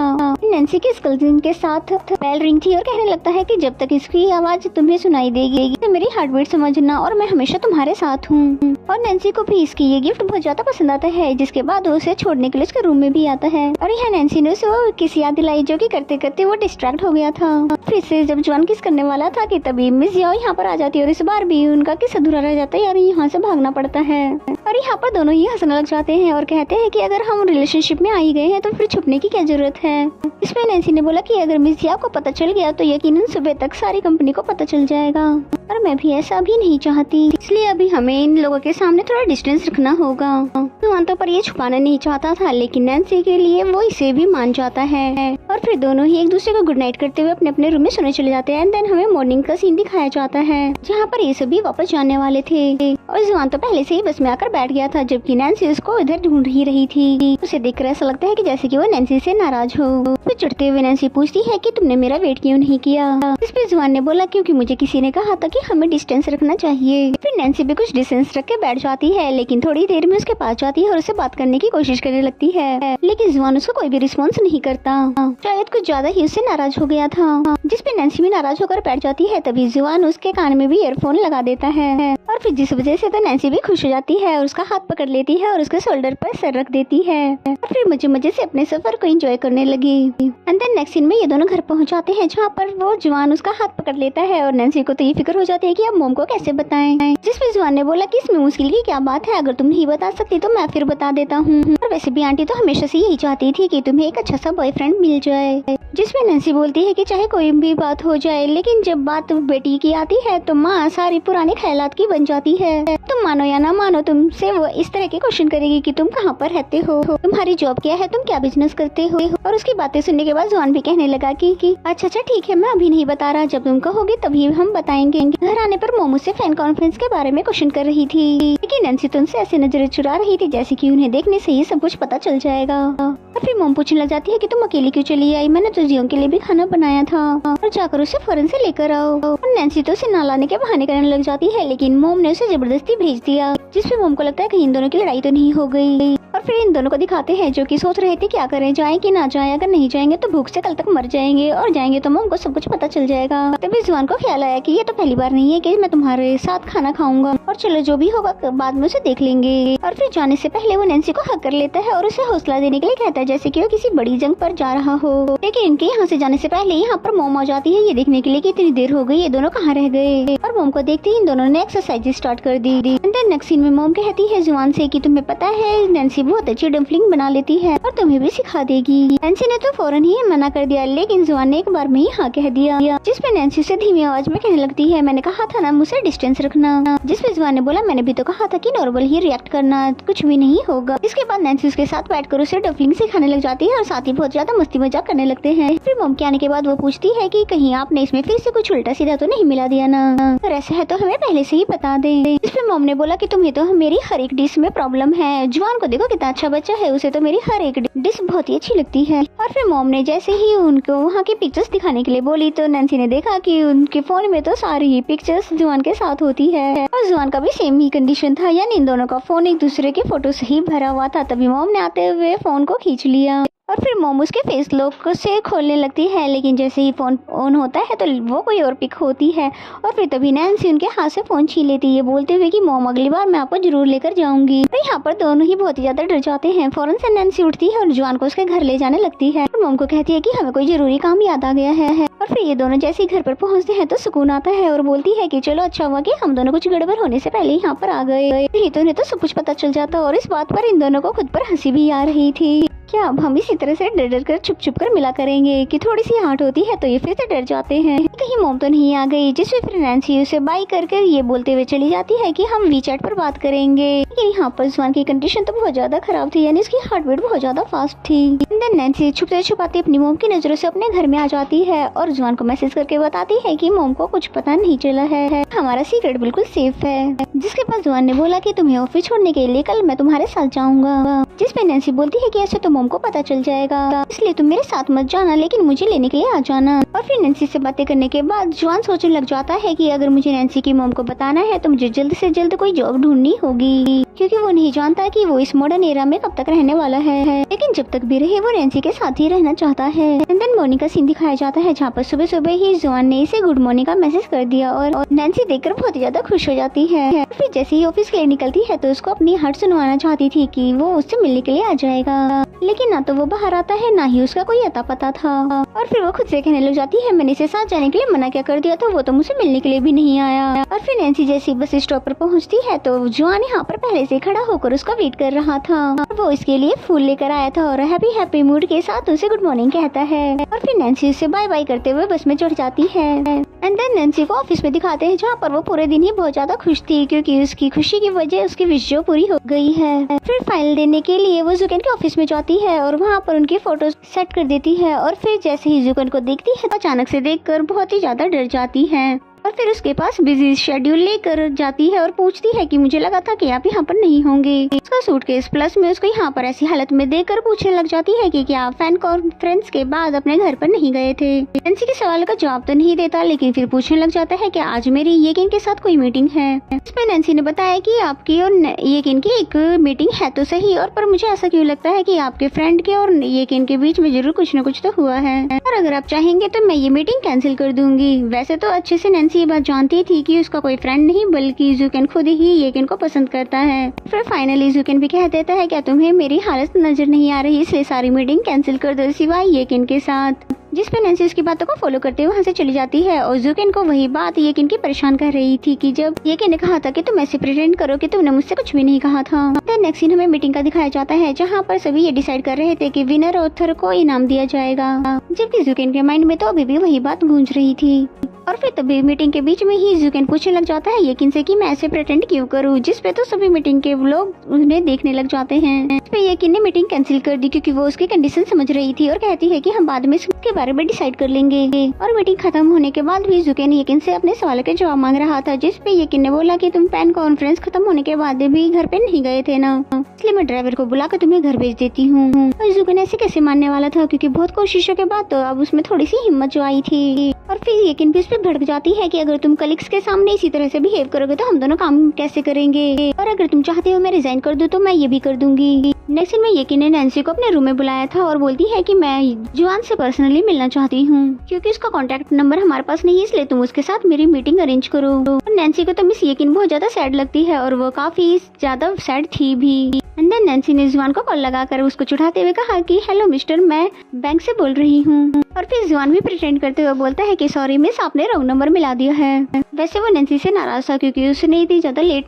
जो कॉल की है। फिर नैन्सी ने बोला कि मुझे माफ कर दो ना क्योंकि वर्किंग आवर्स में मैं तुम्हें कॉल नहीं कर सकती हूँ और काम करना भी तो जरूरी है क्योंकि मेरा बॉयफ्रेंड तो जॉबलेस है, इसलिए उसे भी संभालना तो जरूरी है। जिस पे जुआन ने बोला कि अब तुम्हारा बॉयफ्रेंड जॉबलेस नहीं रहने वाला है और तुमसे मिलकर तुम्हें एक बड़ा सरप्राइज देने वाला है। और फिर नैन्सी ने भी उसको शाम को पिक करने के लिए कह दिया क्योंकि नैन्सी को भी उसे एक सरप्राइज देना था। और फिर नैन्सी ने बताया कि मिस यकीन तुमसे अकेले में मिलना चाहती है, पर मैं तुम्हें पहले से ही बता देती हूँ कि शायद किसी बात पर बॉस से उनकी लड़ाई हो गई है और तुम्हें क्या लगता है कि बॉस से मुझे क्या इस बारे में पूछना चाहिए। जिस पे तो जुआन ने साफ मना कर दिया कि तुम्हें उससे कुछ भी पूछने की जरूरत नहीं है और इवन उसके पास भी जाने की तुम्हें कोई जरूरत नहीं है सिवाय इम्पोर्टेंट काम के। और नैन्सी भी समझ जाती है कि वो जेलस हो रहा है, इसलिए उसे और भी चिढ़ाने लग जाती है। एंड देन नेक्स्ट सीन में ऑफिस से ऑफ होने के बाद नैन्सी बहुत खुशी से जुआन की तरफ हाई फाई करने के लिए भागती है और जुआन तो उसके साथ मस्ती ही करने लग जाता है और फिर फौरन से उसे हक कर देता है और नैन्सी भी उसके पॉकेट में अपना सरप्राइज चेक करने लगती है। और नैन्सी की ये बेसब्री देखकर जुआन भी अपने पॉकेट से फोन निकाल कर उसे दिखाता है कि देखो ये बर्थ सर्टिफिकेट है जो कि मैंने आज पूरा दिन लगा कर इसे फेक बर्थ सर्टिफिकेट को बनाया है और इसके जरिए मैं कॉलेज का एंट्रेंस एग्जाम दे सकता हूँ। फिर इंटेलिजेंट तो मैं वैसे भी हूँ और देखना ये 3-4 साल के बाद ये कंपनी हमारी हो जाएगी और जुकेन और येकिन को यहाँ से बाहर निकाल देंगे और देखना यहाँ पर सिर्फ हमारे ही रूल्स चलेंगे। और फिर नैन्सी उस पे हंसते हुए उसको मना करने लग जाती है, जिस पे वो बोलता है कि मुझे पहले से पता था कि तुम ऐसा ही कहोगी, लेकिन पढ़ने लिखने के बाद कम से कम मैं जॉब तो कर सकता हूँ। फिर नैन्सी ने भी उसका बर्थ सर्टिफिकेट डिलीट कर दिया और कहती है मैं अपने बॉयफ्रेंड को फीड तो कर ही सकती हूँ और अब चलो मेरे साथ, मुझे तुम्हें एक स्पेशल जगह दिखानी है। नैन्सी जुआन को अपने हाई स्कूल लेकर आती है और साथ ही अपने कारनामे भी बताती है जो कि वो स्कूल टाइम में किया करती थी।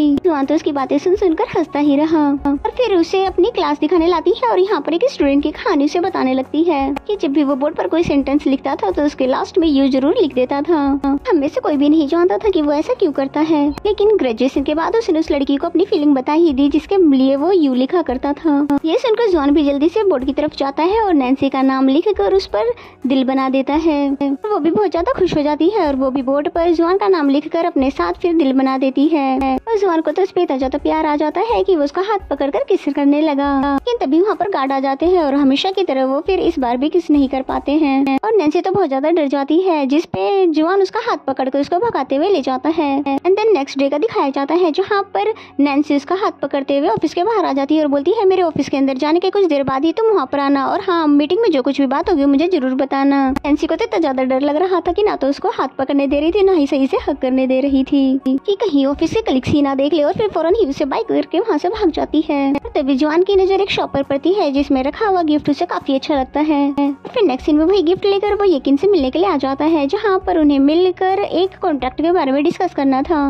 और फिर यकीन ने पूछा कि मैं जानना चाहती हूँ कि इस नोवेल में तुमने कितना कंट्रीब्यूट किया है, क्योंकि नैन्सी की क्रिएटिविटी लेवल तो मैं पहले से ही जानती हूँ। अगर पैसों की बात आएगी तो नैन्सी यकीनन तुमसे कभी भी अपनी शेयर नहीं मांगेगी, इसलिए मैं पहले से ही सब कुछ क्लियर करना चाहती हूँ। क्योंकि तुमने जो ये नोवेल अब जाके लिखा है नैन्सी के साथ, तो नैन्सी ने तो ये आने से पहले ही पब्लिक कर दिया था और फिर उसने नैन्सी का लिखा हुआ नोवेल उसे दिखाया जिसमें उसने जुआन को विलेन बनाया हुआ था और वो भी देखकर ये बहुत ही ज्यादा शॉक्ड हो जाता है और यहाँ पर तो बेचारे का दिल टूट जाता है क्योंकि नैन्सी स्टार्टिंग से ही सब कुछ जानती थी, अब तक मुझसे झूठ बोलती रही। फिर वो बिल्कुल खामोश हो जाता है और बिना कुछ कहे वहाँ से जाने लग जाता है, यहाँ तक कि नैन्सी की तरफ तो देखता भी नहीं है। फिर नैन्सी भी उसको ऐसे जाता हुआ देखकर उसके पीछे भागती है और बात करने की कोशिश भी करती है और फिर पूछने लगती है कि मिस यकीन ने तुमसे क्या कहा। तभी जुआन उससे पूछने लग जाता है कि सच सच बताओ कि मैं कौन हूँ, और तुम अच्छे से जानती थी कि मेरे यहाँ आने से पहले कि मैं कौन हूँ। एंड लास्ट में यहाँ पर एग्जिस्ट ही नहीं करता, मैं तो सिर्फ एक फिक्शन कैरेक्टर हूँ जो कि एक डेविल है, जो कि तुमने लिखा है। नैन्सी उसे क्लियरिफाई करने वाली थी, लेकिन जुआन कहते हुए वहाँ से जाने लगता है कि मैं तुम्हें नहीं देखना चाहता, उस टाइम के लिए मैं अकेला रहना चाहता हूँ, इसलिए मेरे पीछे मत आना। लेकिन नैन्सी फिर भी उसे रोकने लग जाती है, जिस पे वो उससे गुस्सा करने लग जाता है, लेकिन वो गुस्सा उस पे करना नहीं चाह रहा था। फिर उसे गिफ्ट पकड़ाते हुए वहाँ से चला जाता है। एंड देन नैन्सी ऑफिस वापस आ जाती है और उसको दिए हुए गिफ्ट को देखने लग जाती है और उसकी बातें याद कर कर रोने भी लग जाती है। फिर तभी मिस यकीन ने उसे मैसेज करके अपने ऑफिस में बुलाया और ऑफिस में बुलाने के बाद उसे क्लियरिफाई करती है कि सब मैंने क्यों किया। जुआन की हालत देखकर उन्हें ऐसा लगता है कि मैंने शायद कुछ ज्यादा ही कर दिया और हो सकता है मैंने तुम दोनों की फ्रेंडशिप ही खराब कर दी। जिसपे नैन्सी ने कहा कोई बात नहीं, और मैंने भी आपके और बॉस के बीच में इंटरफेयर किया है, इसके लिए मैं माफी मांगना चाहती हूँ। लेकिन यकीन को तो पहले से ही सब कुछ पता था। कहने लगती है कि उसका रोज सीक्रेटली मुझे ऐसे देखना और तुम्हारे अजीब बिहेवियर से मैं सब कुछ पहले ही समझ गई थी। और नैन्सी ने बताया कि वो आपको बहुत ज्यादा पसंद करते हैं और आपके लिए तो उन्होंने बहुत ही ज्यादा मेहनत भी की है। जिसपे यकीन ने कहा कि मैं ये भी जानती थी, लेकिन मैं रिजाइन करने से पहले सब कुछ क्लियर करना चाहती हूँ। तो बेचारी नैन्सी का दिल तो पहले से ही भरा हुआ था और इनका रिजाइन करने का सुनकर तो रोने ही लग जाती है। एंड देन नेक्स्ट सीन में हमें स्वान को दिखाया जाता है, जो कि अंधेरे कमरे में बैठकर ये सोच रहा था कि मेरी सारी की सारी लाइफ तो झूठी ही थी, रियल में तो मैं एग्जिस्ट ही नहीं करता सिवाय एक नोबल कैरेक्टर के।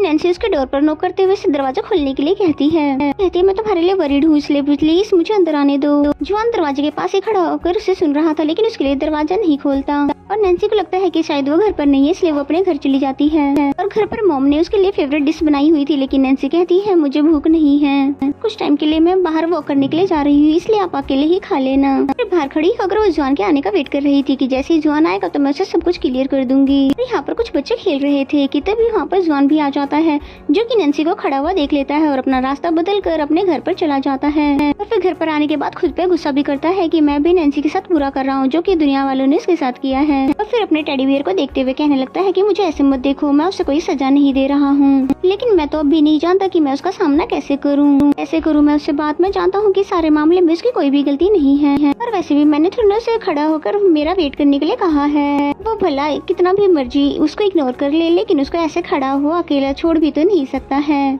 इसलिए फौरन से बालकनी से जाकर उसको खड़ा होकर देखने लग जाता है। और वहीं नैन्सी को दिखाते हैं जिसने एक बच्चे का मास्क ले लिया था। तभी उस बच्चे ने अपना मास्क वापस मांगा क्योंकि उसे घर जाना था, लेकिन नैन्सी ने उसे थोड़ी देर के लिए और मांग लिया। और फिर बच्चे की मॉम भी उससे मास्क वापस मांगने लगती है, जिसपे नैन्सी ने बोला कि मैं किसी का वेट कर रही हूँ, प्लीज मेरे पास उसे थोड़ी देर के लिए रहने दें। और तभी यहाँ पर जुआन भी आ जाता है। नैन्सी जुआन के साथ बैठी होती है और उसे सॉरी बोल रही होती है कि ये सच मैं तुम्हें पहले नहीं बता पाई, जिस पे जुआन ने बोला कि इसमें तुम्हारी कोई भी गलती नहीं है, इसलिए मैं तुमसे गुस्सा नहीं हूँ, क्योंकि जो कुछ भी हो तुम्हारे बस में तो नहीं है। और फिर नैन्सी ने बोला कि मुझे पता है कि तुम क्यों ज्यादा परेशान हो रहे हो, क्योंकि लॉजिक के अकॉर्डिंग मैंने तुम्हें क्रिएट किया है तो मैं तुम्हारी मॉम हुई, तो भला फिर कोई अपनी मॉम के साथ डेट क्यों करना चाहेगा।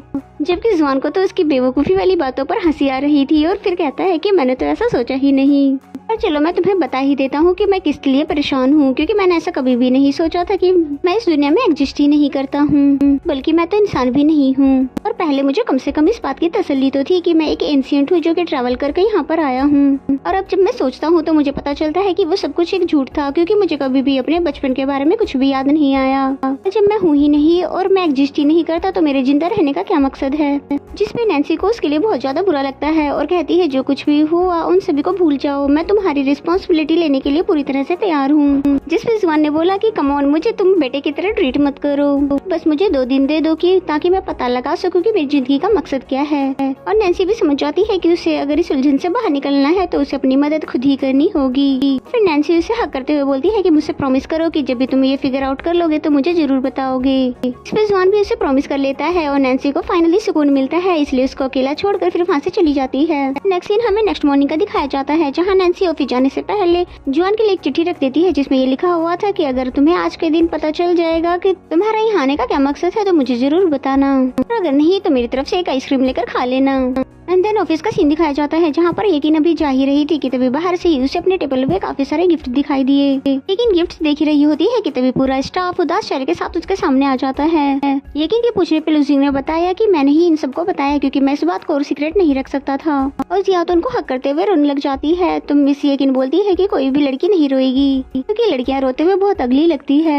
मैं ये बिल्कुल नहीं चाहती कि मेरी प्यारी सी परियां अगली लगे। फिर यहाँ पर तो दोनों लड़कों ने ही रोना शुरू कर दिया। यकीन तो उन्हें रोने से बिल्कुल भी मना नहीं करती, उल्टा इनको चिढ़ाते हुए इनकी पिक्चर्स लेने लगती है।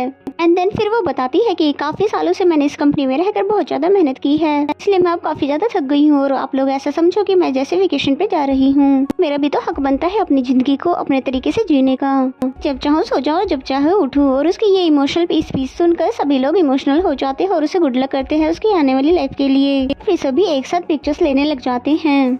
नेक्स्ट सीन में हमें जुकिन को दिखाते हैं जिसे जैसे ही पता चलता है यकीन के रिजाइन वाली बात, तो वो गुस्से में यकीन के पास आके कहने लगता है कि तुम कहीं भी नहीं जा रही और ना ही मैं तुम्हें जाने दूंगा। उसके इतने ज्यादा गुस्सा करने पर भी यकीन बहुत ही नॉर्मल रहती है और कहती है कि तुम जो कुछ भी कहना चाहते हो कह सकते हो, लेकिन मैं अपना माइंड बिल्कुल चेंज नहीं करूंगी। ये कुछ फाइल्स है जिन्हें मैंने चेक कर लिया है, तुम इस पे साइन कर लेना। और जुकिन उस फाइल को नीचे फेंकते हुए बोलता है क्या तुम्हें कभी भी एक लम्हे के लिए भी मुझसे प्यार नहीं हुआ? इस पे यकीन उसे बिना नजरें मिलाए हुए कहती है कि मैं पास्ट की इससे कोई भी बात नहीं करना चाहती। ये सुनते ही जुकिन वहाँ से चला जाता है और यकीन रात भर ये ऑफिस में बैठकर यही सोचती रही। और फिर सभी के जाने के बाद नैन्सी उसके पास आती है उसका सामान लेने के लिए। जब यकीन ने उसको अपने पास थोड़ी देर के लिए बिठा लिया और फिर ये दोनों एक साथ बैठकर बहुत सारी बातें करते हैं और यकीन उसे मोटिवेट करने के लिए कहती है कि मुझे तुम पे पूरा भरोसा है कि तुम एक दिन जुकिन की तरह एक अच्छी राइटर बन जाओगी। कि नैन्सी को तो खुद पे ये यकीन नहीं था कि वो जुकिन की तरह एक अच्छी राइटर बन सकेगी, लेकिन यकीन ने ये कह दिया है तो यकीनन वो ये कर सकती है। एंड देन काफी टाइम साथ में बिताने के बाद नैन्सी उनका सामान उठाकर उनको बाहर तक छोड़ने आती है, जहाँ पर कार में बैठने के बाद यहाँ पर यकीन बहुत ज्यादा सेटिस्फाइड लग रही थी कि फाइनली अब उसने जो जुकिन के डैड से वादा किया था वो पूरा कर दिया है। और फिर हमें जुकिन को दिखाते जो कि बहुत ही ज्यादा परेशान था क्योंकि यकीन उसके कोई भी सवालों का जवाब देती ही नहीं है। एंड देन यकीन को दिखाते हैं जो कि एक बेकरी शॉप पे आती है और उन्हें बताती है कि मैंने जॉब से रिजाइन कर दिया है और ऐसा लगता है जैसे कि वो पहले यहाँ पर काम करती थी। देन नेक्स्ट सीन में हमें नैन्सी को दिखाते हैं जो कि ऑफिस से आते हुए जॉन के पास जाकर उसका हाल पूछना चाहती थी, लेकिन फिर नहीं जा पाती है क्योंकि वो उसको अपनी उलझन खुद ही सुलझाना देना चाहती थी। एंड देन जॉन को दिखाते हैं जो कि अंधेरे में बैठकर यही सोच रहा था कि आखिर उसकी लाइफ का क्या मकसद है। नैन्सी को देखते हैं जो कि अपनी मॉम से आज रात उनके साथ सोने के लिए पूछती है। मॉम ने भी उसको अपने पास सुला लिया और फिर बातों ही बातों में पूछती है कि क्या आप बता सकती हैं कि हम इंसानों की जिंदगी का क्या मकसद है। और फिर मॉम तो उसके लिए वरीड हो जाती है और पूछती है कि आखिर क्या बात हुई है, मुझे पूरी बात बताओ क्योंकि तुम यूजुअली ही ऐसी बातें नहीं करती हो। जिसमें नैन्सी ने बोला कि ऐसा कुछ भी नहीं है, बस मेरा एक दोस्त है जो कि अपनी लाइफ को यूजलेस समझता है, इसलिए मैं बस उसकी हेल्प करना चाहती हूँ। फिर मॉम भी बहुत प्यार से बताने लगती है कि कोई भी इंसान जब पैदा होता है तो उसे बिल्कुल नहीं पता होता कि उसकी लाइफ कैसे होने वाली है, बल्कि अपने पेरेंट्स भी हम अपने लिए खुद ही चूज नहीं करते। और इसका मतलब तो ये हुआ कि हम अपनी लाइफ खुद ही बनाते हैं अपनी फेवरेट एक्टिविटीज करके। हाँ, मगर ये जरूरी नहीं है कि लाइफ की हर एक चीज हमारे अकॉर्डिंग चले, कुछ चीजों पे हमें भी कॉम्प्रोमाइज करना पड़ता है। और अपनी मॉम की बातों से बहुत ज्यादा मोटिवेट हो जाती है, इसलिए खुश होकर वो उन्हें गुड नाइट कहकर अपने रूम में चली जाती है। नेक्स्ट सीन में हमें जुआन को दिखाया जाता है जो कि ऑलरेडी इन सभी चीजों के बारे में बहुत ज्यादा सोच चुका था। फिर नैन्सी की रखी हुई चिट पड़ता है और फिर हवा खाने के लिए बाहर आ जाता है और नींद तो नैन्सी को भी नहीं आ रही थी, इसलिए उसे देखते ही उसको बताने लग जाती है कि मॉम ने लाइफ के बारे में क्या समझाया, तुम भी सब कुछ भूल कर वही करो जो तुम्हें पसंद है और इस तरह से तुम्हें भी अपनी लाइफ का मकसद मिल जाएगा। जिस पे जुआन उसको इस तरह से सोचने के लिए मना कर देता है और इस बारे में सोचने के लिए मैं खुद ही काफी हूँ। जिसपे नैन्सी ने बोला कि तुमने सोचने के साथ साथ तो खाना पीना भी छोड़ दिया है, अगर ऐसा ही चलता रहा तो मेरा हैंडसम सा बॉयफ्रेंड अगर अगली बन गया तो देखो मैं तुम्हें फेरी को वापस कर दूंगी। जुआन को उसकी बातों से काफी ज्यादा मोटिवेशन तो मिलती है, लेकिन उसे अभी भी एक बात का अफसोस है कि उसे बचपन के बारे में कुछ भी नहीं याद है। नैन्सी को उसके मुंह से ये बातें सुनकर बुरा लगता है और कहती है कि तुम फिक्र मत करो, मैं तुम्हारी पूरी रिस्पॉन्सिबिलिटी लूंगी।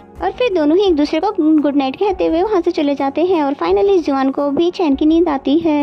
एंड देन नेक्स्ट मॉर्निंग जुकेन को उसके डैड के साथ दिखाया जाता है, जहाँ पर डैड कह रहे होते हैं तो क्या हुआ अगर येकेन ने रिजाइन दे दिया है तो इससे कोई पहाड़ तो नहीं टूट गया है और तुम कंपनी के बॉस हो, इसलिए तुम्हें कंपनी को चलाना आना चाहिए। फिर जुकेन ने बोला कि अगर आपको कभी भी मुझ पे बिलीव नहीं था तो कंपनी चलाने के लिए मुझे सपोर्ट क्यों किया। फाइनली यहाँ पर डैड ने भी सारी बात बोल दी कि मुझे तुम पे नहीं बल्कि येकेन पे बिलीव था और अगर प्रपोजल लेकर वो नहीं आती मेरे पास पास तो मैं कभी भी इसके लिए हाँ नहीं कहता, और मैं नहीं जानता था कि वो मेरी सारी शर्तें मान जाएगी। जिस पे वो भी बेचैनी से पूछने लग जाता है कि आपने क्या शर्तें रखी थी। जिस पे डैड ने बोला कि मैंने उसके कभी भी तुम्हारे साथ रिलेशनशिप में आने से मना किया था, ये तो मैं अपनी इन्वेस्टमेंट वापस ले लूंगा। पर मुझे क्या पता था कि वो अपनी बात की इतनी ज्यादा पक्की होगी। मैंने तो बस उसे डराने की कोशिश की थी, कहीं वो तुम्हारी प्रॉपर्टी का कोई फायदा ना उठा ले। जुकिन ये कहते हुए चला जाता है कि मैं आपके लिए वे 1-1 रुपए को वापस कर दूंगा। हाँ, आपको कोई भी हक नहीं बनता मेरी लाइफ को कंट्रोल करने का। एंड देन नेक्स्ट सीन में यकीन को अपनी मॉम के साथ बेकरी में काम करते हुए दिखाया जाता है, बिल्कुल उसी तरह जैसे वो पहले किया करती थी। फिर तभी जुकिन की कॉल आती है जिसे इग्नोर करते हुए वो रिसीव नहीं करती। बेचारा जुकिन तो उसे हर तरफ ढूंढ कर थक चुका था। फिर उसे वॉइस मैसेज करके पूछता है कि अगर तुम घर पर भी नहीं हो तो फिर कहाँ चली गई। एंड देन नेक्स्ट सीन में हमें जुआन को दिखाते हैं जिसे फाइनली वो गिफ्ट रिसीव हो गया था, जो कि उसने और नैन्सी ने उस पोर्ट्रेट शॉप में मिलकर बनाया था। नैन्सी ने कहा था कि ये वाला गिफ्ट हमेशा हम दोनों को एक दूसरे की याद दिलाएगा। और फिर तभी नैन्सी ने उसे हेल्प की आवाज लगाई, जिसकी वजह से उसे टेलीपोर्ट होकर वहाँ जाना पड़ा। और उसने खुद को देखा कि एक बच्चे के झूले में आ गया है। और इतना ही नहीं, नैन्सी ने तो उसे चूसनी भी पकड़ा दी और कहती है हमारी फैमिली में तुम्हारा स्वागत है। साथ ही कहती है अब से तुम हमारी फैमिली के मेंबर हो, और जो बचपन तुमने नहीं देखी है वो सभी मैं तुम्हें दिखाना चाहती हूँ। और फिर उसे बच्चों की तरह पढ़ाने लग जाती है और चुपके से उसे एक कॉमिक बुक भी दे देती है, और फिर टीचर बनकर उसको पकड़ भी लेती है। फिर कहती है कि तुम्हारा सारा ध्यान तो कॉमिक बुक पर था, इसलिए अब तुम्हें सजा मिलेगी, इसलिए क्लास के बाहर जाओ और खड़े हो जाओ। और जुआन को तो उसकी ऐसी हरकतों पर बहुत ही ज्यादा हंसी आ रही थी। और फिर जिसके बाद ग्रेजुएशन सर्टिफिकेट का पिक्चर्स लेते हैं बहुत ही मजे से पोजेस बना कर। जुआन को एक नई जिंदगी मिल गई है आज के दिन, इसीलिए उसने आज के दिन को उसका बर्थडे का दिन बना दिया। और केक के साथ साथ उसने उसके लिए काफी सारी अच्छी डेकोरेशन भी कर रखी थी। फिर उसे विश मांगने के लिए भी कहती है। फिर जुआन ने ये विश की कि मैं हमेशा के लिए इस दुनिया में रहकर नैन्सी को प्रोटेक्ट कर सकूं। और फिर दोनों ने एक साथ कैंडल को ब्लो अप किया और फाइनली जुआन ने नैन्सी को किस कर दी। इसका मतलब ये हुआ कि जुआन यहाँ पर रहकर अपने आप को एक्सेप्ट कर चुका है और बस वो नैन्सी के साथ ही रहना चाहता है। लेकिन अचानक से ही जुआन यहाँ पर गायब हो जाता है, क्योंकि नैन्सी की अनफॉरगेटेबल वाली विश भी जो पूरी हो गई है। पहले तो नैन्सी को लगता है शायद वो मेरे साथ मजाक कर रहा है, लेकिन फिर बाद में वो रोते हुए उसे ढूंढने लगती है। फौरन से भागते हुए अपने घर पर आती है और यहाँ से चाबी लेकर जुआन के घर पर जाती है और फिर उसकी सारी चीजें चेक करने लग जाती है जो कि एंशिएंट एरा से लेकर आया था, पर वो सारा का सारा सामान वहाँ से गायब था। और फिर जिसमें नैन्सी समझ जाती है कि वो हमेशा के लिए यहाँ से वापस चला गया है। फिर रोते हुए उसे पुकारने लगती है और अपनी हेल्प के लिए उसे बुलाने लगती है। जुआन इस बार उसकी हेल्प के लिए नहीं आता है। एंड देन नेक्स्ट सीन में हमें दूसरी तरफ जुआन को दिखाया जाता है कि अपने एंशिएंट एरा में वापस आ चुका है। और फिर वो बहुत ही ज्यादा हैरान हो जाता है और साथ ही उसका नैन्सी का ख्याल आता है, जिसे ढूंढने के लिए फिर वो जल्दी से बाहर आ जाता है। और बाहर कुछ लोग जो कि एंशिएंट एरा के होते हैं उसे देखते ही हैरान हो जाते हैं कि ये अजीब से कपड़ों वाला लड़का कहाँ से आ गया, कोई इसे जानता है। और जब जुआन सोचता है कि मैं तो इस नोबेल का विलन हूँ, तो मैं थोड़ा सा रोब जमा देता हूँ तो ये मुझे हीरो जुकिन के पास ले जाएंगे।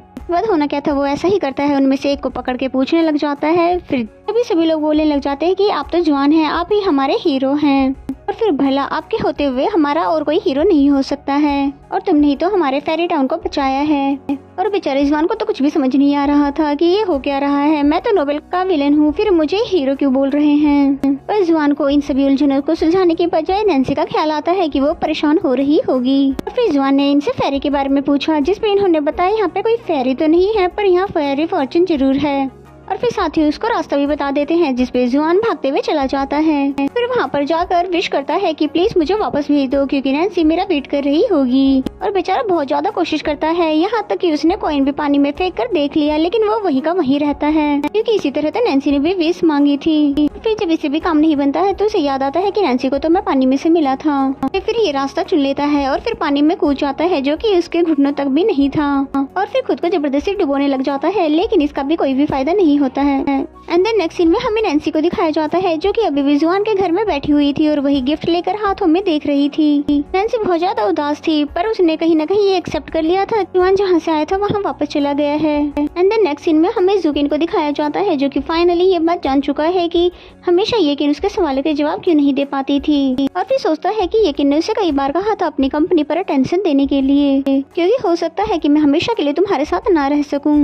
और अब उसे सब कुछ समझ आ गया है कि यकीन हमेशा ऐसा क्यों कहा करती थी। एंड देन नेक्स्ट सीन में हमें येकिन को दिखाते हैं जो कि अपने पेरेंट्स के साथ एक छोटे से रेस्टोरेंट को संभालने के लिए पूरी मदद कर रही थी। और उसे देख कर ऐसा होता है कि जैसे कि वो पूरी तरह से भूल गई है कि वो एक बिजनेस वुमेन थी। यहाँ पर जुकिन भी उससे मिलने के लिए आया था लेकिन मिल नहीं पाता है। अभी येकिन की मोम ने उसे देख लिया था और फिर उसे रेस्टोरेंट में बिठाकर उसे बोलने लग जाती है, मुझे पता है कि तुम यहाँ पर क्यों आए हो। मैं ये तो नहीं जानती कि तुम दोनों के बीच में एग्जैक्टली क्या हुआ है, लेकिन मैं इतना तो जरूर जानती हूँ कि उसने हमेशा तुम्हारा साथ दिया, जबकि हम तो कभी भी नहीं चाहते थे कि वो इतनी टफ लाइफ गुजारे। लेकिन उसने ये प्रूफ करके दिखाया कि वो सब कुछ तुम्हारे लिए कर सकती है। तुम सच में ही येकिन से प्यार करते हो तो तुम्हें थोड़ा और मैच्योर बनना पड़ेगा, क्योंकि कोई भी मॉम ये नहीं चाहेगी कि उसकी बेटी का पार्टनर एक चाइल्डिश लड़का हो। देन नेक्स्ट सीन में हमें नैन्सी को दिखाते हैं जो कि उसी बाउल में एक बीज बोते हुए कहती है कि अब हमारी नई जिंदगी शुरू हो गई है और मैं अच्छे से जानती हूँ कि तुम यहाँ पर आने के लिए बहुत ज्यादा कोशिशें कर रहे होंगे, उतना ही जितना कि मुझे बेसब्री से तुम्हारा इंतजार है। नैन्सी ये तो नहीं जानती कि जुआन कब वापस आएगा और आएगा भी कि नहीं, लेकिन उसने ये बात मान ली है कि मैं आखिरी सांस तक सिर्फ उसके आने का इंतजार ही करूंगी। और इसके साथ ही वो अपने नॉर्मल लाइफ में वापस भी आ जाती है। और वहीं जुकिन भी कुछ करके दिखाना चाहता था ताकि वो येकिन को अपनी लाइफ में वापस ला सके। और मीटिंग से वापस आते हुए नैन्सी का हील फंस जाता है, बिल्कुल वैसे ही जैसे पहले एक बार फंस गया था जब उसकी हेल्प जुआन ने की थी। इससे उसको दोबारा से जुआन की याद आ जाती है, मगर वो रोना नहीं चाहती थी बल्कि स्ट्रॉन्ग बनकर उसका वेट करना चाहती थी। और यहाँ पर जुकिन और नैन्सी के पास दोनों के पास ही कोई दूसरा रास्ता नहीं था सिवाय इसके कि वो अपने प्यार का इंतजार करे। नैन्सी की मॉम भी उसको इतना ज्यादा मेहनत करता हुआ देखकर उसका ख्याल रखने लगती है और फिर पूछने लग जाती है कि तुम इससे पहले तो कभी इस तरह की मीटिंग पर नहीं गई थी, तो फिर आज क्यों। जिसपे नैन्सी ने बताया कि इस तरह की सारी मीटिंग पहले ही येकिन किया करती थी, लेकिन उनके छोड़ के जाने के बाद सब कुछ ये बॉस को ही करना पड़ रहा है। वैसे उन्हें इन चीजों का कोई ज्यादा एक्सपीरियंस नहीं है, इसलिए मैं उनके साथ जाकर उन्हें सपोर्ट करना चाहती हूँ। एंड देन मॉम ने जियोम के बारे में पूछा कि वो आजकल कहाँ पर है, नजर ही नहीं आता है। जिसपे नैन्सी ने बताया कि वो अपने होम टाउन वापस चला गया है। जिसपे मॉम को थोड़ा अजीब लगता है कि वापस चला गया और मुझे बताया भी नहीं, लेकिन जहाँ भी रहे खुश रहे। और फिर मॉम गुड नाइट कहकर सोने के लिए चली जाती है। और नैन्सी का रिएक्शन तो ऐसा था कि मॉम अगर जुआन ने जाने से पहले मुझे ही नहीं बताया तो फिर वो आपको कैसे बताता। एंड देन नेक्स्ट मॉर्निंग का सीन दिखाया जाता है जहाँ पर जुकिन एक इन्वेस्टर के साथ मीटिंग कर रहा था, क्योंकि वो अपने डैड से लिए हुआ 1-1 रुपया वापस करके अपना उनके साथ पार्टनरशिप खत्म करना चाहता था। लेकिन ये इन्वेस्टर काफी ज्यादा मैच्योर था और वो उसे समझाते हुए कहता है कि तुम्हारी कंपनी अभी येकिन की वजह से ही चल रही थी और फिर उनके जाने के बाद शायद तुम्हारी कंपनी की वैल्यू इतनी ना रहे।